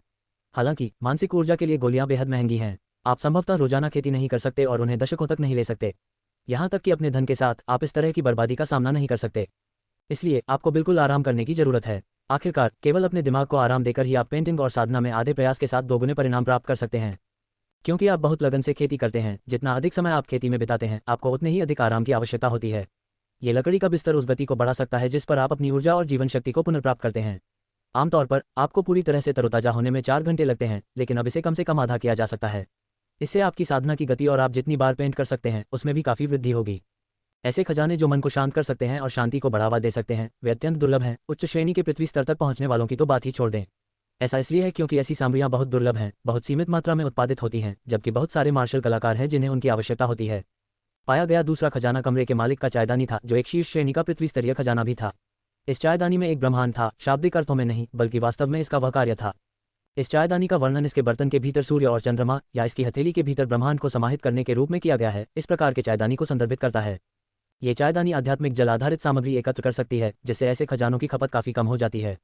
आपकी माँ लिनलेन ने आपके लिए जो आध्यात्मिक दवा बनाई थी वह पानी के रूप में थी। इसी तरह की आध्यात्मिक दवाओं और स्नानों को उनके अधिकतम प्रभाव को प्राप्त करने के लिए तैयारी के तुरंत बाद सेवन या उपयोग करने की आवश्यकता होती है। हालांकि इस चायदानी के साथ भले ही आप इसे सैकड़ों या हजारों वर्षों तक संग्रहित करते हो, औषधीय प्रभावकारिता और आध्यात्मिक ऊर्जा का नुकसान महत्वपूर्ण नहीं होगा। इसके अलावा यह एक सहायक खजाना भी है जो युद्ध में सहायता कर सकता है। पानी की विशेषताओं में कुशल मार्शल कलाकारों का सामना करते समय आप इस चायदानी का उपयोग अपना बचाव करने के लिए कर सकते हैं। पाया गया तीसरा खजाना चायदानी के साथ रखी गई 3 औंस चाय की पत्तियां थी, जो जियांग चांगतियन के लिए सबसे उपयोगी वस्तु भी थी। चाय स्वर्गीय स्तर के निम्नतम ग्रेड की थी और स्वर्गीय दाव वृक्ष की पत्तियों से बनाई गई थी। हालांकि चाय की पत्तियों के रंग को देखते हुए ये केवल 100 साल पुराना था, जो बहुत लंबा नहीं था। हालांकि ये जियांग चांगतियन के लिए पर्याप्त से अधिक है। अपेक्षाकृत औसत प्रतिभा के साथ एक मार्शल कलाकार की समझ को काफी बढ़ाता है। दुर्भाग्य से चाय के इन कुछ औंस का आप पर कोई महत्वपूर्ण प्रभाव नहीं पड़ेगा। इसे पीने के बाद आपको कोई वास्तविक सुधार नहीं दिखाई देगा, क्योंकि आपकी समझ पहले से ही बहुत अधिक है। केवल 10,000 साल से अधिक पुराने स्वर्गीय दाव पेड़ की पत्तियों से बनी चाय का आप पर ध्यान देने योग्य प्रभाव पड़ेगा, लेकिन जियांग साम्राज्य की धधकती सूर्य पवित्र भूमि भी संभवतः उस स्तर की चाय नहीं ले सकती है। क्योंकि महाद्वीप के पूरे पूर्वी भाग में केवल त्यानयान साम्राज्य के पास एक स्वर्गीय दाव वृक्ष है और वह स्वर्गीय दाव वृक्ष वर्तमान में केवल 13,000 वर्ष पुराना है। एक पेड़ के युग में यह एक पौधे की तरह होता है और इससे पैदा होने वाली पत्तियां जो केवल 10,000 वर्ष पुरानी होती हैं, वे अपने स्वयं के उपयोग के लिए भी पर्याप्त नहीं होती हैं। चौथा खजाना कमरे में एक कीमिया भट्टी है। ये कीमिया भट्टी पृथ्वी के स्तर के मध्य ग्रेड तक पहुंच गई है। क्योंकि कीमिया भट्टियां दुर्लभ हैं, इसका मूल्य कुछ उच्च श्रेणी के पृथ्वी स्तर के खजानों से कम नहीं है। इसके अलावा आपको कीमिया भट्टी के बगल में गोलियों की दर्जनों बोतलें मिलीं। दुर्भाग्य से समय बीतने के कारण जब आपने उन्हें खोला तो बोतलों में सभी गोलियां पाउडर में बदल गई थीं, लंबे समय से अपनी आध्यात्मिक ऊर्जा खो चुकी थीं। गोलियों की केवल एक बोतल अच्छी तरह से संरक्षित थी। बोतल स्वयं पृथ्वी ग्रेड सामग्री से बनी थी, जो बताती है कि यह बिना लीक हुए हजारों वर्षों तक अपनी आध्यात्मिक ऊर्जा को क्यों बनाए रख सकती है। चून की उपयोग की जाने वाली सभी बोतलें पृथ्वी ग्रेड सामग्री से बनी होती हैं, इसलिए अंदर की गोलियां उच्च गुणवत्ता वाली होनी चाहिए। आपको जेड बोतल में 3 गोलियां मिली, सभी एक ही प्रभाव के साथ, इसलिए ऐसा लगता है कि उन्हें एक ही बैच में परिष्कृत किया गया है। ये 3 गोलियां सबसे निम्नतम ग्रेड स्वर्गीय स्तर की हैं और इन्हें स्वर्गीय दीर्घायु गोलियां कहा जाता है। उन्हें लेने से किसी का जीवनकाल आधा हो जाता है और अन्य स्वर्गीय स्तर की जीवनकाल बढ़ाने वाली गोलियों के साथ संघर्ष नहीं होता है। इसका मतलब यह है कि स्वर्गीय दीर्घायु गोली लेने के बाद आप अभी भी एक अन्य स्वर्गीय स्तर की जीवनकाल बढ़ाने वाली गोली ले सकते हैं। आमतौर पर प्रत्येक स्तर की केवल एक दीर्घायु गोली ली जा सकती है और एक व्यक्ति अपने जीवनकाल में अधिकतम 3 जीवनकाल बढ़ाने वाली गोलियां ही ले सकता है। हालांकि इस गोली की सीमाएं हैं। ये केवल शिशु भगवान क्षेत्र या उससे नीचे के लोगों के लिए प्रभावी है। यदि कोई शिशु भगवान के दायरे या उससे ऊपर के क्षेत्र में प्रवेश करता है तो दीर्घायु गोली लेने से कोई प्रभाव नहीं पड़ेगा। लेकिन ये सीमा वास्तव में महत्वपूर्ण नहीं है। अधिकांश लोग शून्य ईश्वर क्षेत्र में भी प्रवेश नहीं कर सकते। शिशु ईश्वर क्षेत्र की तो बात ही छोड़ दें। शिशु ईश्वर क्षेत्र संघनित आत्मा क्षेत्र का अनुसरण करने वाला क्षेत्र है। 3 तत्वों के दायरे के बाद 3 उच्च क्षेत्र हैं, जिन्हें सामूहिक रूप से 3 ईश्वर लोकों के रूप में जाना जाता है। मार्शल कलाकार body tempering realm, blood exchange दायरे और ऑर्गन रिफाइनिंग दायरे के माध्यम से अपने शरीर को मजबूत करते हैं। एक बार जब शरीर महत्वपूर्ण ऊर्जा के प्रवाह का सामना कर सकता है तो यह अधिक ऊर्जा को अवशोषित करना शुरू कर देता है और आंतरिक महत्वपूर्ण ऊर्जा का विस्तार करते हुए खुद को और परिष्कृत करता है। ये चरण है gathering origin realm, earth origin realm और heaven origin realm qi refining की एक प्रक्रिया। स्वर्ग मूल क्षेत्र तक पहुंचने के बाद कोई क्यूई को इकट्ठा करना शुरू कर देता है और आत्मा को संघनित करता है। शून्य आत्मा क्षेत्र तक पहुंच जाता है। फिर कोई शून्य को वास्तविकता में बदल देता है, संघनित आत्मा क्षेत्र में प्रवेश करता है। संघनित आत्मा क्षेत्र तक पहुंचने पर सार और ऊर्जा संघनित हो जाती है, जिससे शैशवावस्था की स्थिति में वापसी शुरू होती है, शिशु में लौटने की स्थिति होती है। इस प्रकार शिशु ईश्वर क्षेत्र को प्राप्त होता है। ये प्रक्रिया बाद के क्षेत्रों में प्रवेश करने, सार, ऊर्जा और आत्मा को एकजुट करने और संत बनने की तैयारी करने के लिए तैयार करती है। इस दीर्घायु गोली का प्रभाव बहुत सरल है। जब वे इसे लेते हैं तो यह एक मार्शल कलाकार के जीवनकाल को आधा कर देता है। उदाहरण के लिए, एक शून्य ईश्वर क्षेत्र विशेषज्ञ किसी भी अप्रत्याशित परिस्थितियों को छोड़कर प्राकृतिक मृत्यु पर लगभग 5,000 वर्ष का जीवनकाल होगा। शून्य ईश्वर क्षेत्र के 90% विशेषज्ञ संक्षेपण क्षेत्र में नहीं जा सकते क्योंकि उनके पास पर्याप्त जीवनकाल नहीं है। यदि वे दीर्घायु की गोली ले सकते हैं तो संक्षेपण क्षेत्र में प्रवेश करने की उनकी संभावना काफी बढ़ जाएगी। उदाहरण के लिए, लियू परिवार के कुलपिता लियू युवानजन अब कम से कम 4,800 वर्ष के हैं और उनके पास संघनक आत्मा क्षेत्र में प्रवेश करने का लगभग कोई मौका नहीं है। वह कभी एक शीर्ष प्रतिभाशाली व्यक्ति थे, लेकिन अपने जीवनकाल के कारण वह केवल शून्य ईश्वर क्षेत्र में ही रह सकते थे। आप और जियांग चांतियन बाद में अन्य उपयोगी खजानों के लिए इन 3 दीर्घायु गोलियों का आदान प्रदान करने की योजना बना रहे हैं। आखिरकार शून्य ईश्वर क्षेत्र से नीचे के लोगों को ऐसी गोलियां देना बेकार है। आपके पास अभी भी 4,000 वर्ष से अधिक का जीवनकाल बचा है और जियांग चांतियन केवल 500 वर्षों के लिए शून्य ईश्वर क्षेत्र में रहा है, इसलिए उसके पास 2,000 वर्ष से अधिक का जीवनकाल भी बचा है। आप अपना जीवनकाल बढ़ाने की इतनी जल्दी में नहीं हैं। दीर्घायु गोली के बाद 2 अत्यंत दुर्लभ खजाने हैं। पहली एक स्तर एक गुप्त तकनीक है। ये तकनीक टेबल के कोने पर पाई गई थी। जाहिर है, घर के मालिक ने इसे ज्यादा महत्व नहीं दिया, लेकिन यह इस तकनीक की महान शक्ति को छिपा नहीं सकता है। इस जेड स्लिप में दर्ज गुप्त तकनीक को गैदरिंग युआन तकनीक कहा जाता है। इसका अभ्यास करने के बाद यह युआन क्यूई संक्षेपण की गति को बढ़ा सकता है। सीधे शब्दों में कहें तो ये 3 युआन लोगों के चरण में युआन क्यूई संघनन की गति को बढ़ाता है, जिसका अर्थ है कि यह 3 युआन दायरे चरण में खेती की गति को बढ़ाता है। ये गुप्त तकनीक के परिवार के सदस्यों और स्नो माउंटेन संप्रदाय के सच्चे शिष्यों के लिए बेहद अच्छी खबर है और यह परिवार की विरासत में मिली नींव का हिस्सा बन जाएगी। आखिरी वस्तु, जिसे इस बार आपको प्राप्त किया गया सबसे कीमती खजाना भी कहा जा सकता है, को स्वर्गीय शतरंज की बिसात कहा जाता है। आप जानते हैं कि इसे इसलिए कहा जाता है क्योंकि ये शब्द शतरंज की बिसात पर लिखे जाते हैं। परीक्षण के बाद आपने इस शतरंज की बिसात के 2 उपयोगों की खोज की है। पहला यह है कि यह अच्छे या बुरे भाग्य की भविष्यवाणी कर सकता है। क्योंकि आपको कमरे में टेलीपोर्ट किया गया था, लंबे समय बीत जाने के कारण गठन अप्रभावी हो गया, इसलिए आप केवल खंडहरों की आंतरिक परिधि से ही बाहर निकल सकते थे। इस बार आप सुरक्षित रूप से भागने में सक्षम होने का कारण ये शतरंज की बिसात थी। इसने आपके लिए सबसे सुरक्षित रास्ते की भविष्यवाणी की, जिसने आपको खंडहरों की आंतरिक परिधि से बाल बाल बचने की अनुमति दी। भागने के दौरान जियांग चांतियन को भी चोटें आईं। भाग्य की भविष्यवाणी करने के अलावा हेवनली मिस्ट्री शतरंज की बिसात का दूसरा कार्य इसकी शक्तिशाली नियंत्रण क्षमता है। आंतरिक परिधि से भागने के दौरान आपके सामने सबसे मजबूत दानव एक अंतिम चरण का नवजात आत्मा क्षेत्र दानव था। यदि यह स्वर्गीय रहस्य शतरंज की बिसात नहीं होती तो जियांग चांतियन बहुत पहले खंडहरों के भीतर मर गया होता और आपका भागना अनिश्चित होता। उस समय आपने इसे स्थिर करने के लिए स्वर्गीय रहस्य शतरंज की बिसात का उपयोग किया था, जिससे आप सफलतापूर्वक बच सकते थे। स्वर्गीय शतरंज की बिसात से निकलने वाली आभा को देखते हुए अन्य स्वर्गीय श्रेणी के खजानों के विपरीत आप कुछ अवर्णनीय और मायावी महसूस कर सकते हैं। जहां तक आप जानते हैं, ये भावना केवल स्वर्गीय ग्रेड से ऊपर के खजाने और पवित्र कलाकृतियों में मौजूद है, लेकिन पूरी तरह से नहीं। इसलिए आप अनुमान लगाते हैं कि यह एक अर्ध पवित्र कलाकृति हो सकती है। आपने जो पाया है उसे देखते हुए ये स्पष्ट है कि आपने जिस घर में प्रवेश किया है वह कोई साधारण जगह नहीं है। हालांकि कमरे के मालिक ने अपनी सारी संपत्ति वहां नहीं छोड़ी है। जो आपने पाया है उसके आधार पर भले ही यह कमरा पवित्र भगवान का कमरा न हो, ये किसी ऐसे व्यक्ति का होना चाहिए जिसका पवित्र भगवान से महत्वपूर्ण संबंध है और बहुत उच्च स्थिति का है। आखिरकार पवित्र भूमि के भीतर भी पवित्र कलाकृतियों की संख्या सीमित है। इस शतरंज की बिसात को भ्रष्ट नहीं किया गया और अलौकिक राक्षसों द्वारा ले जाया गया। इसका सबसे अधिक संभावना यह है कि यह केवल एक अर्ध पवित्र कलाकृति है। अलौकिक राक्षसों ने इसकी आभा को महसूस नहीं किया।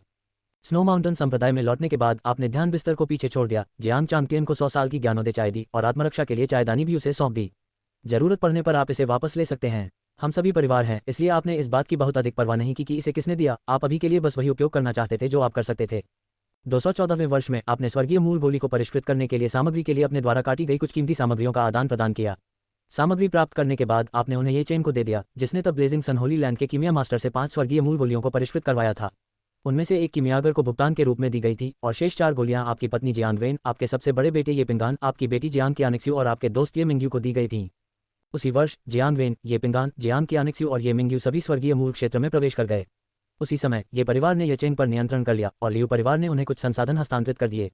ये परिवार येचेंग में सबसे शक्तिशाली शक्ति बन गया और ये पिंगन भी स्वर्गीय मूल क्षेत्र में प्रवेश करने के बाद ये परिवार के वर्तमान कुलपति बन गए और आप ये परिवार के चौथे पूर्वज बन गए और स्नो माउंटेन संप्रदाय के दूसरे सर्वोच्च बुजुर्ग बन गए।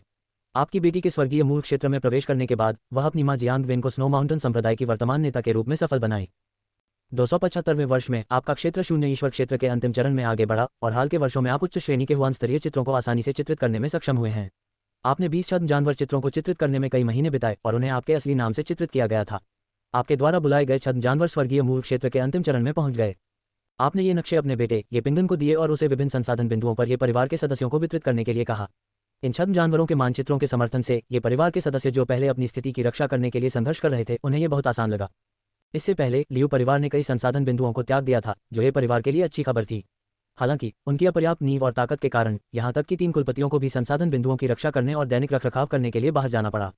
इसके परिणामस्वरूप कई ये परिवार के मार्शल कलाकारों के पास खेती करने के लिए कम समय था। अब इन छद्म जानवरों के पास देर से चरण स्वर्ग स्तर की ताकत होने के साथ इन मार्शल कलाकारों के पास खेती करने के लिए अधिक समय है। 390वें वर्ष में आपका क्षेत्र अभी भी नहीं टूटा है। आपका संचय पर्याप्त है, लेकिन आप इसे ठोस बनाने में असमर्थ हैं। यहां तक कि एक शक्तिशाली मायावी आत्मा भी भ्रामक है। आपने 3 पृथ्वी ग्रेड गोलियां खरीदने में भी एक भाग्य खर्च किया है, फिर भी आपने अभी भी नहीं तोड़ा है। आप संघनक आत्मा क्षेत्र से केवल एक कदम दूर हैं, लेकिन आप उस सीमा को पार नहीं कर सकते हैं।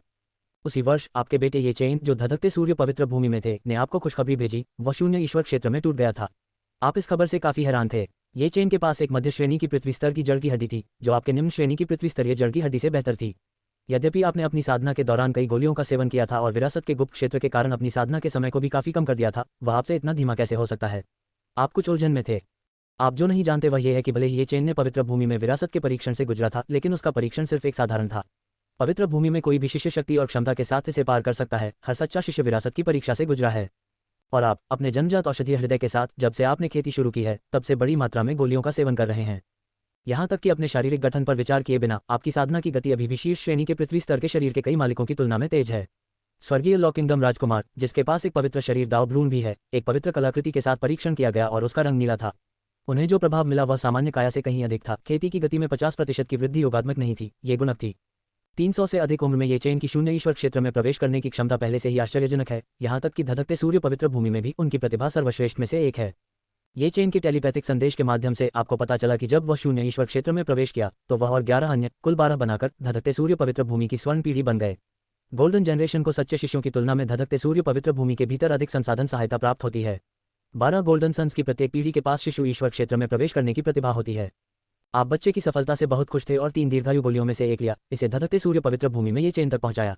ये चेन के पास वास्तव में जीवनकाल की कमी नहीं है, लेकिन अन्य बच्चों की तुलना में आपने उसे वर्षों से जो संसाधन दिए हैं वे बहुत अधिक नहीं हैं। आपने उसे ये दीर्घायु गोली इस उम्मीद में दी थी कि वह इसे पवित्र भूमि के भीतर संसाधनों के लिए बदल सकता है, जिससे उसका जीवन थोड़ा आसान हो जाएगा। 452वें वर्ष में आपकी साधना का स्तर संघनन क्षेत्र के प्रारंभिक चरण में पहुंच गया। उसी वर्ष, क्योंकि आप एकाग्रता क्षेत्र में प्रवेश कर गए, आपके सुधार पर हुआन ग्रेड गोलियों का प्रभाव नगण्य था। आपने यंगजहौ प्रांत में जाने का फैसला किया। अपनी वर्तमान ताकत के साथ आपको यंगजहौ प्रांत में भी शीर्ष स्तरीय माना जा सकता है। केवल वहां आप अक्सर नीलामी के माध्यम से पृथ्वी ग्रेड की गोलियां खरीद सकते हैं। उसी वर्ष पिंगचेन के मिन परिवार ने आपको माफी के रूप में अपनी आधी संपत्ति की पेशकश की। जब आप वास्तव में एकाग्रता क्षेत्र में प्रवेश करते हैं तो मिन परिवार अंततः घबरा गया, चिंतित था कि आप उन्हें याद करेंगे और उन्हें मिटा देंगे। वे जल्दी से आपसे माफी मांगने आए। मिन परिवार को नष्ट करने का आपका कोई इरादा नहीं था, लेकिन आपने बिना किसी हिचकिचाहट के उपहार स्वीकार कर लिए। आखिरकार एक बार जब आप यंगजहौ पहुंच जाते हैं तो आपको अपनी भविष्य की खेती का समर्थन करने और इसे अपनी प्रगति में बाधा डालने से रोकने के लिए एक उच्च श्रेणी की खजाने की गोली के बदले में बड़ी राशि की आवश्यकता होगी। मिन परिवार के 2 कुलपतियों को उपहार स्वीकार करने के बाद ही वास्तव में राहत मिली। आपने इन कार्यों को देखा, लेकिन आपके भीतर मजबूत बनने का दृढ़ संकल्प भरा।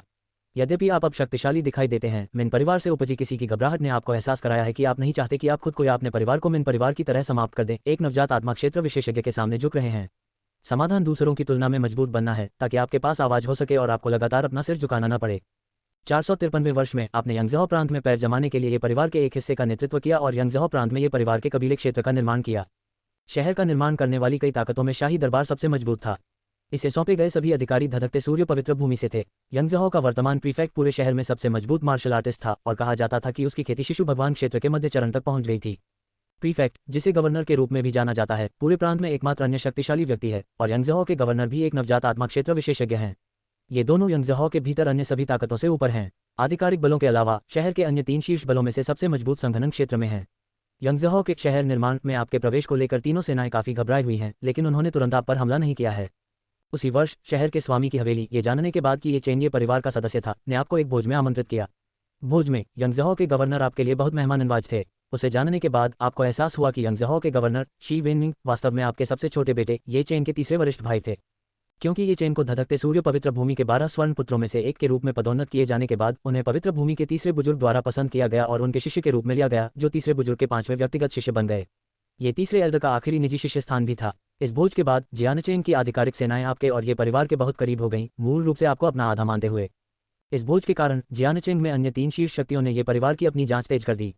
उन्हें यह भी पता चला कि ये चेन धधकते सूरज के 12 पुत्रों में से एक थे और आपसे और भी अधिक सावधान हो गए, जिससे वे आपके खिलाफ कार्रवाई करने के लिए और भी कम इच्छुक हो गए। आपने 3 प्रमुख शक्तियों के कार्यों पर कोई प्रतिक्रिया नहीं दिखाई, क्योंकि तुम्हारे लिए यह एक स्वागत योग्य परिणाम था। आपका आजीवन प्रयास बिना किसी अप्रत्याशित घटना के अपने साधना के स्तर में लगातार और शांति से सुधार करना था। 585वें वर्ष में प्रथम पूर्वज का उनके जीवनकाल की थकावट के कारण निधन हो गया और आपने पहली बार अपने किसी करीबी को खोने की भावना का अनुभव किया। उसी वर्ष अपने पूर्वज के निधन के कारण आपने शहर की नीलामी में एक स्वर्गीय मूल की गोली खरीदी और इसे अपनी मां लिनलैन को दे दी। स्वर्गीय मूल गोली का सेवन करने के बाद लिनलैन ने सांसारिक मूल क्षेत्र के अंतिम चरण में प्रवेश करने से पहले कई वर्षों तक शक्ति अर्जित की। हालांकि स्वर्गीय मूल गोली के कारण उसे तुरंत एक और बढ़ावा मिला, स्वर्गीय मूल क्षेत्र में प्रवेश किया और सांसारिक मूल क्षेत्र में अपने जीवनकाल को 1000 वर्ष से बढ़ाकर 2000 वर्ष कर दिया, जिसके बाद 1000 वर्ष से अधिक का जीवनकाल शेष रहा। 720वें वर्ष में आपने मैफ्लाई स्लैश और 1000 माउंटेन स्नोस्वॉर्ड तकनीक दोनों से सार निकाला, उनके मेल को त्याग दिया और उन्हें एक नई तलवार तकनीक में जोड़ दिया। आपने इसकी विशेषताओं के अनुसार इसे 1000 माउंटेन इवनिंग स्नो नाम दिया और इसके ग्रेड को मध्य स्तर हुआन में पदोन्नत किया गया, शिखर को तोड़ते हुए और सादगी में लौटने के दायरे तक पहुंच गया। उसी वर्ष हजारों पहाड़ और बर्फ के बाद सादगी की ओर लौटने के कारण आपकी शारीरिक फिटनेस में नाटकीय रूप से वृद्धि हुई। इस समय आप अजेय महसूस कर रहे थे। आप जानते थे कि यह एक भ्रम था, लेकिन अगर आपको इसका वर्णन करना हो तो आपको लगा कि आप में से 10 भी आपको हराने के लिए पर्याप्त नहीं होंगे। साथ ही आपको एक पूर्वाभास है कि 1000 माउंटेन और इवनिंग स्नो की सीमाएं यहीं तक सीमित नहीं हैं। बाद में आप बड़ी संख्या में तलवार तकनीक एकत्र करते हैं, लेकिन अधिकांश नश्वर स्तर की तकनीकें हैं जो आपके लिए बेकार हैं। आपको ऐसी तकनीकों की आवश्यकता है जो कम से कम पीले स्तर की हों। 756वें वर्ष में 1000 माउंटेन इवनिंग स्नो बनाने के बाद आपने विभिन्न बाजारों के माध्यम से तलवार तकनीक एकत्र की, लेकिन नीलामी के अलावा परिणाम बहुत अच्छे नहीं थे। आपने नीलामी से 6 पीले स्तर की तलवार तकनीकों को एकत्र किया और निम्न श्रेणी की गहन स्तर की तलवार तकनीक खरीदने के लिए भी बहुत पैसा खर्च किया। जियानचेन जैसे बड़े शहर में भी बहुत कम लोग अपने मार्शल आर्ट कौशल को बेचने को तैयार हैं। यह कारण नहीं है, ये सिर्फ इसलिए नहीं है क्योंकि मार्शल आर्ट कौशल कीमती हैं, बल्कि इसलिए भी कि कोई भी तलवार तकनीक का कॉपी किया गया संस्करण खरीदने की हिम्मत नहीं करता है। व्यापार में हेरफेर करने के बहुत सारे तरीके हैं। केवल मूल को ही बेचा जा सकता है और विशेषज्ञ एक नज़र में बता सकते हैं कि मार्शल आर्ट तकनीक मूल है या नहीं। मूल हमेशा मूल निर्माता की छाप बरकरार रखते हैं। 36 वर्षों से आप एक मार्शल आर्ट की तलाश कर रहे हैं जिसे बर्फ से ढके पहाड़ों में एकीकृत किया जा सके। यह इस वर्ष तक नहीं था कि आप अंततः निम्न श्रेणी के पीले स्तरीय मार्शल आर्ट के शिखर पर पहुंच गए और मार्शल आर्ट को विलय करते समय आपके पास जो ज्ञान था उसका अनुभव किया। आपने इस निम्न श्रेणी के येलो रैंक मार्शल आर्ट की कुछ शक्तियों को शाम के समय 1000 पहाड़ों में शामिल किया है, लेकिन 10 पर 1000 माउंटेन अभी भी केवल एक मध्य श्रेणी की गहन रैंक तकनीक है। आप जानते हैं कि यह पर्याप्त नहीं है, लेकिन आप शाम के समय 1000 माउंटेन की खातिर इसे विकसित करना जारी रखने को तैयार हैं। 788वें वर्ष में आपकी साधना का स्तर संघनन क्षेत्र के मध्य चरण में पहुंच गया है। उसी वर्ष अपनी कड़ी मेहनत के कारण आपने अन्य 5 पीले स्तर की तलवार तकनीकों में महारत हासिल कर ली है और पूर्णता के शिखर पर पहुंच गए हैं। आपने इन मार्शल आर्ट तकनीकों से अशुद्धियों को कम किया और हटा दिया और 1000 पहाड़ों और बर्फ के सभी लाभों को 1000 पहाड़ों और बर्फ में शामिल किया। आप सफल हुए, लेकिन 1000 माउंटेन एट डस कभी भी केवल एक मध्य श्रेणी हुआन स्तरीय मार्शल कौशल है। 865वें वर्ष में आपकी पर्वत हिलती मूर्ति सादगी के दायरे में वापसी तक पहुंच गई। माउंटेन शेकिंग फिस्ट की आपकी गहरी समझ के कारण आपने इसे शाम के समय 1000 माउंटेन के साथ एकीकृत करने का प्रयास किया। हालांकि एक मूर्ति तकनीक है और दूसरी तलवार की तकनीक है, वे बहुत अलग हैं। लेकिन आपने महसूस किया कि दोनों को फ्यूज करना असंभव नहीं था और आपने दो मार्शल आर्ट को फ्यूज करने की अपनी कटौती को नहीं छोड़ा। 872वें वर्ष में जियानचेंग के पास एक बड़ी धन्य भूमि की खोज की गई थी। जियानचेंग में विभिन्न ताकतें इसके लिए प्रतिस्पर्धा कर रही थीं। तियान्यू संप्रदाय ने ये परिवार के सभी प्रत्यक्ष वंशजों को मार डाला जो जांच करने गए थे, जिसमें आपके दोस्त मिंग्यू भी शामिल थे। जब आप एकांत में थे तो आपको आपके परिवार के एक सदस्य द्वारा तत्काल सूचित किया गया था। स्थिति के बारे में जानने पर आप बेहद क्रोधित हुए और एकांत से बाहर निकलकर एक बड़े धन्य देश की ओर चले गए। इस बीच तियान्यू संप्रदाय, जो एक बड़ी धन्य भूमि पर कब्जा करने की तैयारी कर रहा था, को खबर मिली कि आप धन्य भूमि की ओर भाग रहे हैं। उन्होंने तुरंत तियान्यू संप्रदाय के सर्वोच्च बुजुर्गों को इसकी सूचना दी, जो वहां तैनात थे। तियान्यू संप्रदाय के नवजात आत्मा क्षेत्र विशेषज्ञ भी इस मामले को लेकर बेहद असहाय थे। उनके अधीनस्थों ने स्थिति की गंभीरता को जाने बिना ये परिवार के इतने सारे सदस्यों को मार डाला था। उसने तुरंत तियान्युवान संप्रदाय के मार्शल कलाकारों को आसपास के क्षेत्र में इकट्ठा किया, आपके आगमन की प्रतीक्षा कर रहा था। आपकी गति वास्तव में बहुत तेज थी। आप उनके इकट्ठा होने के कुछ ही समय बाद धन्य भूमि के स्थान पर पहुंचे। तियान्यू संप्रदाय के सर्वोच्च बुजुर्ग ने कहा कि उन्होंने जो बड़ी धन्य भूमि खोजी थी वह अब उनकी थी और उन्होंने अपने अधीनस्थों के साथ जो हुआ उसके लिए माफी मांगी। बाद में उन्हें मुआवजा देने का वादा किया। हालांकि उसने कहा कि वह आपको मुआवजा देगा, उसकी अभिव्यक्ति बेहद तिरस्कारपूर्ण थी, जिसमें माफी मांगने का कोई इरादा नहीं था। साथ ही उन्होंने एक बार फिर आपको समग्र स्थिति को प्राथमिकता देने की सलाह दी और स्पष्ट रूप से कहा कि यद्यपि आपके पास धधकते सूर्य पवित्र भूमि की पृष्ठभूमि है, आपकी वास्तविक शक्ति उससे कमतर है। यदि आप अभी पीछे हटते हैं तो वे आप पर हमला नहीं कर सकते हैं। तियान्यू संप्रदाय के 3 अभिमानी नवजात आत्मा क्षेत्र योद्धाओं और आपके आसपास के एक ही संप्रदाय के 8 शून्य ईश्वर क्षेत्र योद्धाओं को देखकर आपका गुस्सा तेज हो गया। बहुत अच्छा, वास्तव में बहुत अच्छा। आपने मेरे ये परिवार के सदस्यों को मार डाला और फिर मुझे अधिक से अधिक भलाई को प्राथमिकता देने की सलाह दी। आपके पास वास्तव में काफी तंत्रिका है। आपके कुछ हद तक गलत शब्दों को सुनकर तियान्यू संप्रदाय के सर्वोच्च बुजुर्ग झांग क्वानजियान ने चेतावनी दी, साथ ही दाववादी संक्षेपण क्षेत्र तक पहुंचना कोई आसान उपलब्धि नहीं है। संघनन क्षेत्र में हमारे तियान्यू संप्रदाय के सर्वोच्च बुजुर्गों में से 3 अब यहाँ हैं। मुझे आशा है कि आप गलती नहीं करेंगे। हम जानते हैं कि पवित्र भूमि में आपके संबंध हैं, लेकिन स्थानीय अधिकारियों के पास दूर के लोगों की तुलना में अधिक शक्ति है। यदि हम आपको इस स्थान पर घेर लें और मार डालें तो पवित्र भूमि में आपका बेटा हमारे साथ क्या कर सकता है? आपके ये परिवार के बाकी लोगों के जीवन के बारे में क्या आपको उनकी परवाह नहीं है? झांग क्वानजियान की चेतावनी का सामना करते हुए आपने जवाब नहीं दिया, बल्कि पूछा, ये परिवार ने इन लोगों को यहाँ केवल निरीक्षण करने के लिए भेजा था, लूटने के लिए नहीं। आप उन्हें बख्श सकते थे तो आपने उन सभी को क्यों मार डाला? किसी को भी जीवित नहीं छोड़ा। इससे पहले कि तीनों बुजुर्ग बोल पाते, नीचे एक देर से चरण का शून्य भगवान क्षेत्र मार्शल कलाकार हंसी में फूट पड़ा। उसका चेहरा तिरस्कार से भरा था। उन्होंने उपहास किया, क्या आप अभी तक संक्षेपण क्षेत्र में पहुंच गए हैं? मैं आपको बताता हूं क्यों। यदि आप सड़क पर एक चींटी पर कदम रखते हैं तो क्या आप उसकी भावनाओं की परवाह करेंगे? तुम सच में हो। इससे पहले कि वह आदमी बोलना समाप्त कर पाता, उसके बगल में एक शून्य ईश्वर क्षेत्र योद्धा ने कहा, उस पर अपनी सांस बर्बाद मत करो। यह आदमी बहुत उज्ज्वल नहीं है, चलो उसे भी यहीं रखते हैं। कौन परवाह करता है कि वह पवित्र भूमि का शिष्य है? वह सब बकवास है। कौन जानता है कि हमने उसे मार डाला? अगर किसी को दोष देना है तो वह बहुत बेवकूफ़ होने के लिए यह आदमी होगा। जैसे ही उसने बोलना समाप्त किया था, झांग क्वानजियान ने उसे थप्पड़ मार दिया। पवित्र भूमि के बारे में कहानियां गढ़ने की आपकी हिम्मत कैसे हुई? यदि आप नहीं जानते कि आपको क्या कहना चाहिए और क्या नहीं कहना चाहिए, तो मैं आज संप्रदाय के लिए घर साफ करूंगा। झांग क्वानजियान के बोलने के बाद वह रुका और जारी रखा, हालांकि यह साथी दाववादी कुछ हद तक भ्रमित है, फिर भी वह संक्षेपण क्षेत्र में है। क्या वह मजबूत का सम्मान करने के महत्व को नहीं समझता? साथी दाववादी इसे जल्दी से माफी मांगे। शून्य ईश्वर क्षेत्र योद्धा, जिसे जमीन पर गिरा दिया गया था, ने कोई नाराजगी दिखाने की हिम्मत नहीं की, लेकिन माफी मांगने का कोई इरादा भी नहीं दिखाया। झांग क्वानजियान ने फिर चेतावनी दी, साथी दाववादी, ये सब योग्य तुम के जीवित रहने के बारे में है। हालांकि आपने मुझे ज्यादा चेहरा नहीं दिया है, फिर भी मैं आपको एक मौका देने को तैयार हूं। अब चले जाओ और मैं दिखावा कर सकता हूं कि आप यहाँ कभी नहीं थे। या रुको और हम तुम्हें यहीं मार डालेंगे। आज रात पूरे ये परिवार का वध कर दिया जाएगा, एक भी कुत्ते को नहीं बख्शा जाएगा। ये शब्द पूर्ण निश्चितता के साथ बोले गए थे, जिससे समझौते के लिए कोई जगह नहीं बची थी। झांग क्वानजियान के शब्दों और इन लोगों के असली रंगों का सामना करते हुए आपको अचानक एहसास होता है कि ये दुनिया आखिरकार शांतिपूर्ण समय नहीं है, ये कुत्ते को खाने वाली दुनिया है। क्या सच बयान है? अंत में आपने पीछे हटना बंद कर दिया और पलक झपकते ही आपके पीछे एक विशाल आकृति दिखाई दी। यह आकृति अब भ्रामक नहीं थी जैसी तब थी जब आप शून्य ईश्वर क्षेत्र में थे, बल्कि वास्तविक थे। आंकड़ा बेहद लंबा था। यद्यपि आप केवल एकाग्रता क्षेत्र के मध्य चरण में हैं, झांग जियानक्वान की तुलना में, जो एकाग्रता क्षेत्र के अंतिम चरण में है, आपके द्वारा बुलाया गया प्रेत स्पष्ट रूप से 3 गुना से अधिक बड़ा था। प्रत्येक व्यक्ति का मायावी शरीर अलग होता है, न केवल उनके साधना स्तर से बल्कि उनकी ताकत से भी संबंधित होता है। भ्रामक शरीर किसी व्यक्ति की शक्ति का सीधा संकेत प्रदान करता है। हालांकि बिना किसी अपवाद के कोई भी जिसका मायावी शरीर समान साधना स्तर पर दूसरों की तुलना में काफी मजबूत है, वह उस क्षेत्र में एक शीर्ष कलाकार है। आपके पीछे के विशाल भ्रामक रूप को देखकर तियान्यू संप्रदाय के 3 सर्वोच्च बुजुर्ग सभी गंभीर हो गए। उनकी पिछली लापरवाही चली गई और कुछ अप्रत्याशित हुआ। लड़ाई पलक झपकते ही सामने आ गई। जिस क्षण आपका मायावी रूप प्रकट हुआ, आपने पहले ही अपना कदम उठा लिया था। तुरंत आपके आसपास के 8 शून्य ईश्वर क्षेत्र योद्धाओं को आकाश से गिरने के लिए भेज दिया था। इस दृश्य को देखने वाले 3 सर्वोच्च बुजुर्गों ने अपनी खोपड़ी में झुनझुनी महसूस की। उन्होंने ये भी नहीं देखा था कि आपने अपनी चाल कैसे उठाई, इससे पहले कि उन्होंने अपनी गर्दन के माध्यम से प्रकाश का एक ब्लेड देखा। इसका कारण यह है कि थाउजेंड माउंटेन इवनिंग स्नो और माउंटेन शेकिंग फिस्ट के सादगी में लौटने के दायरे में आने के बाद आपके शारीरिक गुण अब एकाग्रता क्षेत्र में मार्शल कलाकारों के बराबर नहीं हैं। लड़ाई उतनी भयंकर नहीं हुई जितनी आपने उम्मीद की थी। यहाँ तक कि उन तीनों के एक साथ काम करने के बावजूद आपने 1 घंटे के भीतर उन सभी को मार डाला, उनमें से कोई भी बच नहीं पाया। इस लड़ाई के बाद आपने तियान्यू संप्रदाय के उच्च पदस्थ सदस्यों को नष्ट कर दिया और शेष शिष्य घबराहट में भाग गए।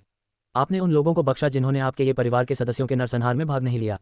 हालांकि तियान्युवान संप्रदाय के शिष्य जो जियानचेंग छोड़ने में कामयाब रहे, उन्हें आपके ये परिवार का विरोध कभी न करने की शपथ लेने के लिए मजबूर होना पड़ा।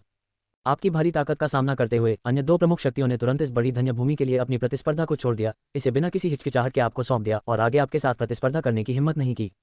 तियान्यू संप्रदाय के खजाने के अंदर आप अपनी लूट की जांच कर रहे हैं और आपको तियान्यू संप्रदाय का एक गुप्त पाठ मिला है। इस गुप्त पाठ के अभिलेखों से आप तियान्यू संप्रदाय का इतिहास देखते हैं, जिसकी स्थापना 30,000 साल पहले हुई थी, जो इसे एक अत्यंत प्राचीन संप्रदाय बनाती है। पहले तियान्यू संप्रदाय के नेता की साधना का स्तर केवल तियान्युवान क्षेत्र था। ये 13,000 साल बाद तक नहीं था कि एक शून्य भगवान क्षेत्र विशेषज्ञ प्रकट होने लगा। जैसे जैसे समय बदला, असाधारण रूप से प्रतिभाशाली व्यक्ति उभरते रहे। 19,000 साल बाद एक संक्षेपण क्षेत्र विशेषज्ञ दिखाई दिया। अन्य बलों की तुलना में संघनन क्षेत्र योद्धाओं के उत्पादन में उनकी गति बेहद तेज थी। शायद यही कारण है कि वे आधिकारिक प्रणाली के बाहर अन्य लोगों या ताकतों का बेहद तिरस्कार करते हैं और वे मामलों को संभालने में निर्दयी और निर्दयी होते हैं, जिससे वे कई दुश्मन बन जाते हैं। जिन ताकतों के साथ उनके दुश्मन हैं, उनमें से संक्षेपण क्षेत्र के विशेषज्ञों के साथ कम से कम 13 सेनाएं हैं और उन्होंने पूरे युग में शून्य भगवान क्षेत्र में 20 से अधिक ताकतों से निपटा है। तियान्यू संप्रदाय की गुप्त शिक्षाओं के अभिलेखों से पता चलता है कि संप्रदाय अनगिनत हड्डियों को रौंद कर सत्ता में आया। शून्य ईश्वर क्षेत्र के सदस्य के बिना अनगिनत अन्य ताकतें अपने पैरों पर गिर गईं और किए गए अत्याचार अथाह हैं। जबकि संप्रदाय पूरी तरह से अच्छे लोगों से रहित नहीं है, इसके उच्च पदस्थ सदस्यों में से 90% बेहद दुष्ट हैं, उनके हाथ खून से सने हुए हैं। यह उनकी अपार शक्ति और प्रभाव के कारणों में से एक हो सकता है। अध्याय 30 राक्षसी खेती की गोलियां सिमुलेशन समाप्त होता है। आप न्याय और बुराई के सवाल पर विचार करना जारी नहीं रखना चाहते हैं। जैसा कि तियान्यू संप्रदाय के एल्डर झांग क्वानजियान ने पहले कहा था, ये सिर्फ कमजोर लोगों का मजबूत शिकार करने की बात है। यदि आप आज हार गए होते तो ये परिवार का अस्तित्व नहीं होता। हालांकि आप दुश्मन नहीं बनाना चाहते हैं, कुछ लोग पसंद का मामला है, न कि आप चाहते हैं या नहीं। उस स्थिति में उन लोगों को तब तक मारो जब तक कि वे समर्पण न कर दें, जब तक कि वे आपके परिवार और दोस्तों पर हाथ न डालें। कुछ ही समय बाद आपने पृथ्वी के स्तर से ऊपर तियान्यू संप्रदाय के सभी खजाने एकत्र किए और मूल पीले और गहन स्तर की मार्शल आर्ट तकनीकों को भी अपनाया। फिर आप चले गए। जहां तक पृथ्वी के स्तर से नीचे दुर्लभ और कीमती सामग्रियों और धन का सवाल है, आपके लिए लेने के लिए बहुत सारे थे। आप केवल ये पिंगोन को सूचित कर सकते हैं और ये परिवार के सदस्यों को ये परिवार के खजाने में जोड़ने के लिए उन्हें ले जा सकते हैं, जिससे ये परिवार की नींव समृद्ध हो सकती है। हालांकि खजाने की तिजोरी में बहुत सारी वस्तुएं थीं, लेकिन वास्तव में मूल्यवान खजाने बहुत कम और बहुत दूर थे। आपको एक भी स्वर्ग ग्रेड खजाना नहीं मिला, जो खंडहरों के भीतर आपकी पिछली खोजों से बहुत दूर है। पृथ्वी ग्रेड खजाने ज्यादातर शारीरिक संविधान, जीवनकाल और खेती की गति में सुधार के साथ साथ पृथ्वी ग्रेड कलाकृतियों को तैयार करने के लिए सामग्री थे। कीमती गोली का ये स्तर अब आपके शारीरिक गठन में सुधार नहीं कर सकता है और आप पृथ्वी ग्रेड दीर्घायु गोली लेने की योजना भी नहीं बना रहे हैं। आखिरकार, यदि आप वास्तव में जीवनकाल से बाहर निकलते हैं, तो आपको निश्चित रूप से इसके प्रभाव को अधिकतम करने के लिए स्वर्ग ग्रेड या उच्च दीर्घायु गोली लेने की आवश्यकता होगी। आखिरकार, एक व्यक्ति अपने जीवनकाल में केवल 3 दीर्घायु गोलियां ले सकता है। जबकि पृथ्वी ग्रेड दीर्घायु गोलियां सभ्य हैं, वे वास्तव में इतनी दुर्लभ नहीं हैं। यदि आप चाहें तो आप उन्हें नीलामी में पा सकते हैं, लेकिन वे पूरी तरह से बेकार नहीं हैं। आप उन्हें अपने माता पिता को दे सकते हैं, क्योंकि उन्हें उच्च लोगों के माध्यम से तोड़ने की उम्मीद में अपने जीवन का विस्तार करने के लिए दीर्घायु की गोलियों की आवश्यकता होती है। खेती की गति बढ़ाने वाली अंतिम कुछ गोलियां केवल 5 पृथ्वी मूल की गोलियां और 2 स्वर्ग मूल की गोलियां हैं, जो काफी अच्छी हैं और आपके परपोते को दी जा सकती हैं। ये गोलियां अपेक्षाकृत सार्वभौमिक हैं और इनमें अनुप्रयोगों की एक विस्तृत श्रृंखला है, जो उन्हें आपके वंशजों के लिए इनाम के रूप में उपयुक्त बनाती है। 1132वें वर्ष में आप अभी भी माउंटेन शेकिंग फिस्ट और थाउजेंड माउंटेन इवनिंग स्नो को एक साथ नहीं मिला सके, लेकिन आपने हासिल की गई सभी येलो रैंक मार्शल आर्ट को पूर्णता के शिखर तक पहुंचा दिया। इसके बाद आपने इनमें से प्रत्येक मार्शल आर्ट को कम किया, उनमें थाउजेंड माउंटेन इवनिंग स्नो की विशेषताओं को शामिल किया। अंत में थाउजेंड माउंटेन इवनिंग स्नो को एक उच्च श्रेणी की गहन रैंक मार्शल आर्ट तकनीक तक बढ़ा दिया। 1147वें वर्ष में ये परिवार के एकमात्र शेष पूर्वज शून्य ईश्वर क्षेत्र में प्रवेश कर गए। इससे पहले ये परिवार के दूसरे पूर्वज का 1006 में उनके जीवनकाल की थकावट के कारण निधन हो गया था। 1163वें वर्ष में आपके पिता ये चांगमिंग शून्य ईश्वर क्षेत्र में प्रवेश कर गए। 1165वें वर्ष में जब आप हमेशा की तरह सामान्य रूप से खेती कर रहे थे, आपको अचानक अपने दिल में दर्द महसूस हुआ। आप इसे समझा नहीं सकते थे, लेकिन आपको लगा कि एक महत्वपूर्ण रिश्तेदार आपको छोड़ दिया है। उसी समय आपको लगा कि कोई खतरा आपके पास आ रहा है, जिससे आप डूबते हुए व्यक्ति की तरह महसूस कर रहे हैं। हालांकि धड़कन की यह लहर संक्षिप्त थी, आपने कुशलता से इसे पकड़ लिया। एकाग्रता क्षेत्र में पहुंचने के बाद आपकी शारीरिक स्थिति उत्कृष्ट है और ऐसी भावनाएं उत्पन्न नहीं होनी चाहिए। जब तक वास्तव में कुछ गंभीर नहीं हुआ है या कुछ आपको चेतावनी नहीं दे रहा है, तब तक आप लापरवाह होने की हिम्मत नहीं करते हैं। जल्द ही आपने अर्धपवित्र कलाकृति स्वर्गीय रहस्य शतरंज की बिसात को पुनः प्राप्त किया, जो आपके हाल के धड़कन के कारण की भविष्यवाणी करने की उम्मीद कर रहा है। शतरंज की बिसात ने पहले ही अनुमान लगा लिया था कि आपको वास्तव में जल्द ही खतरे का सामना करना पड़ेगा, लेकिन प्रतिद्वंद्वी की अपार ताकत के कारण वह बारीकियों या आपके भागने की संभावनाओं की भविष्यवाणी नहीं कर सकता था। ये केवल इसलिए है क्योंकि आपकी वर्तमान ताकत बहुत कमजोर है, अभी तक अर्ध पवित्र क्षेत्र में नहीं है कि आप स्वर्गीय रहस्य शतरंज की बिसात की शक्ति के एक बहुत छोटे हिस्से का उपयोग कर सकते हैं। इसके अलावा इस अटकल में शामिल दुश्मन संभवतः बेहद शक्तिशाली है और आपके द्वारा सक्रिय की गई शक्ति की वर्तमान मात्रा पूरी स्थिति की भविष्यवाणी करने के लिए अपर्याप्त है। इसलिए जब तक आप अपना पूरा जीवनकाल स्वर्गीय रहस्य शतरंज की बिसात को पूरी तरह से सक्रिय करने के लिए समर्पित करने के लिए तैयार नहीं है और इसे कटौती के लिए एक अर्ध पवित्र कलाकृति की शक्ति को वास्तव में उजागर करने की अनुमति नहीं देते हैं, तब तक आशा की एक किरण हो सकती है। ये सीखकर कि हेवनली मिस्ट्री शतरंज की बिसात भागने के मार्ग की भविष्यवाणी नहीं कर सकती है, आपको एहसास होता है कि इस घटना से बचना इतना आसान नहीं हो सकता है। आपने तुरंत एक निम्न श्रेणी की दीर्घायु गोली और एक उच्च श्रेणी की दीर्घायु गोली निकाली। फिर आपने अपने जीवनकाल को ऊर्जा के रूप में स्वर्गीय रहस्य शतरंज की बिसात में डालने के लिए उपयोग किया। जल्द ही स्वर्गीय रहस्य शतरंज की बिसात चमक उठी और चमकदार हो गई, जो एक पवित्र कलाकृति का असली रूप दिखा रही थी। उसी समय आपके सामने का दृश्य आपके कमरे से काफी दूरी तक चलते हुए स्थानांतरित होना शुरू हो जाता है। आप एक प्रतिष्ठित मध्यम आयु वर्ग के व्यक्ति को गहरे लाल ताओवादी वस्त्र पहने हुए देखते हैं, जिस पर एक बड़ा सूरज सुशोभित है। आप इस आदमी को धधकते सूर्य पवित्र भूमि के एक बुजुर्ग के रूप में पहचानते हैं, हालांकि आप उसकी सटीक रैंक के बारे में अनिश्चित हैं। आप उसके चेहरे को स्पष्ट रूप से देखने की कोशिश करते हैं, लेकिन पाते हैं कि जितना अधिक आप कोशिश करते हैं उतनी ही तेजी से आपका जीवनकाल कम होता जाता है। तुरंत आप इस विचार को छोड़ देते हैं और अपनी निगाहें अन्य दृश्यों की ओर मोड़ते हैं। जल्द ही एक युवक मुख्य हॉल में दिखाई दिया, जिसने लाल ताओवादी वस्त्र पहने हुए भी था, लेकिन एक हल्का लाल रंग का एक सुनहरी लौ के साथ कढ़ाई की गई थी जो बड़प्पन को बाहर निकालती थी। आपने इस युवक का चेहरा स्पष्ट रूप से देखा है, वह आपसे काफी मिलता जुलता है। वह कोई और नहीं बल्कि आपका सबसे छोटा बेटा ये चेन है। ये चेन के शब्दों के आधार पर हम यह अनुमान लगा सकते हैं कि अधेड़ उम्र का व्यक्ति तीसरा ये चेन होना चाहिए, जिसका उल्लेख आपने पहले किया था, ये चेन का गुरु। फिर दृश्य दूसरे स्थान पर चला जाता है, जहां ये चेन सहित 12 लोग जमीन पर पड़े हैं।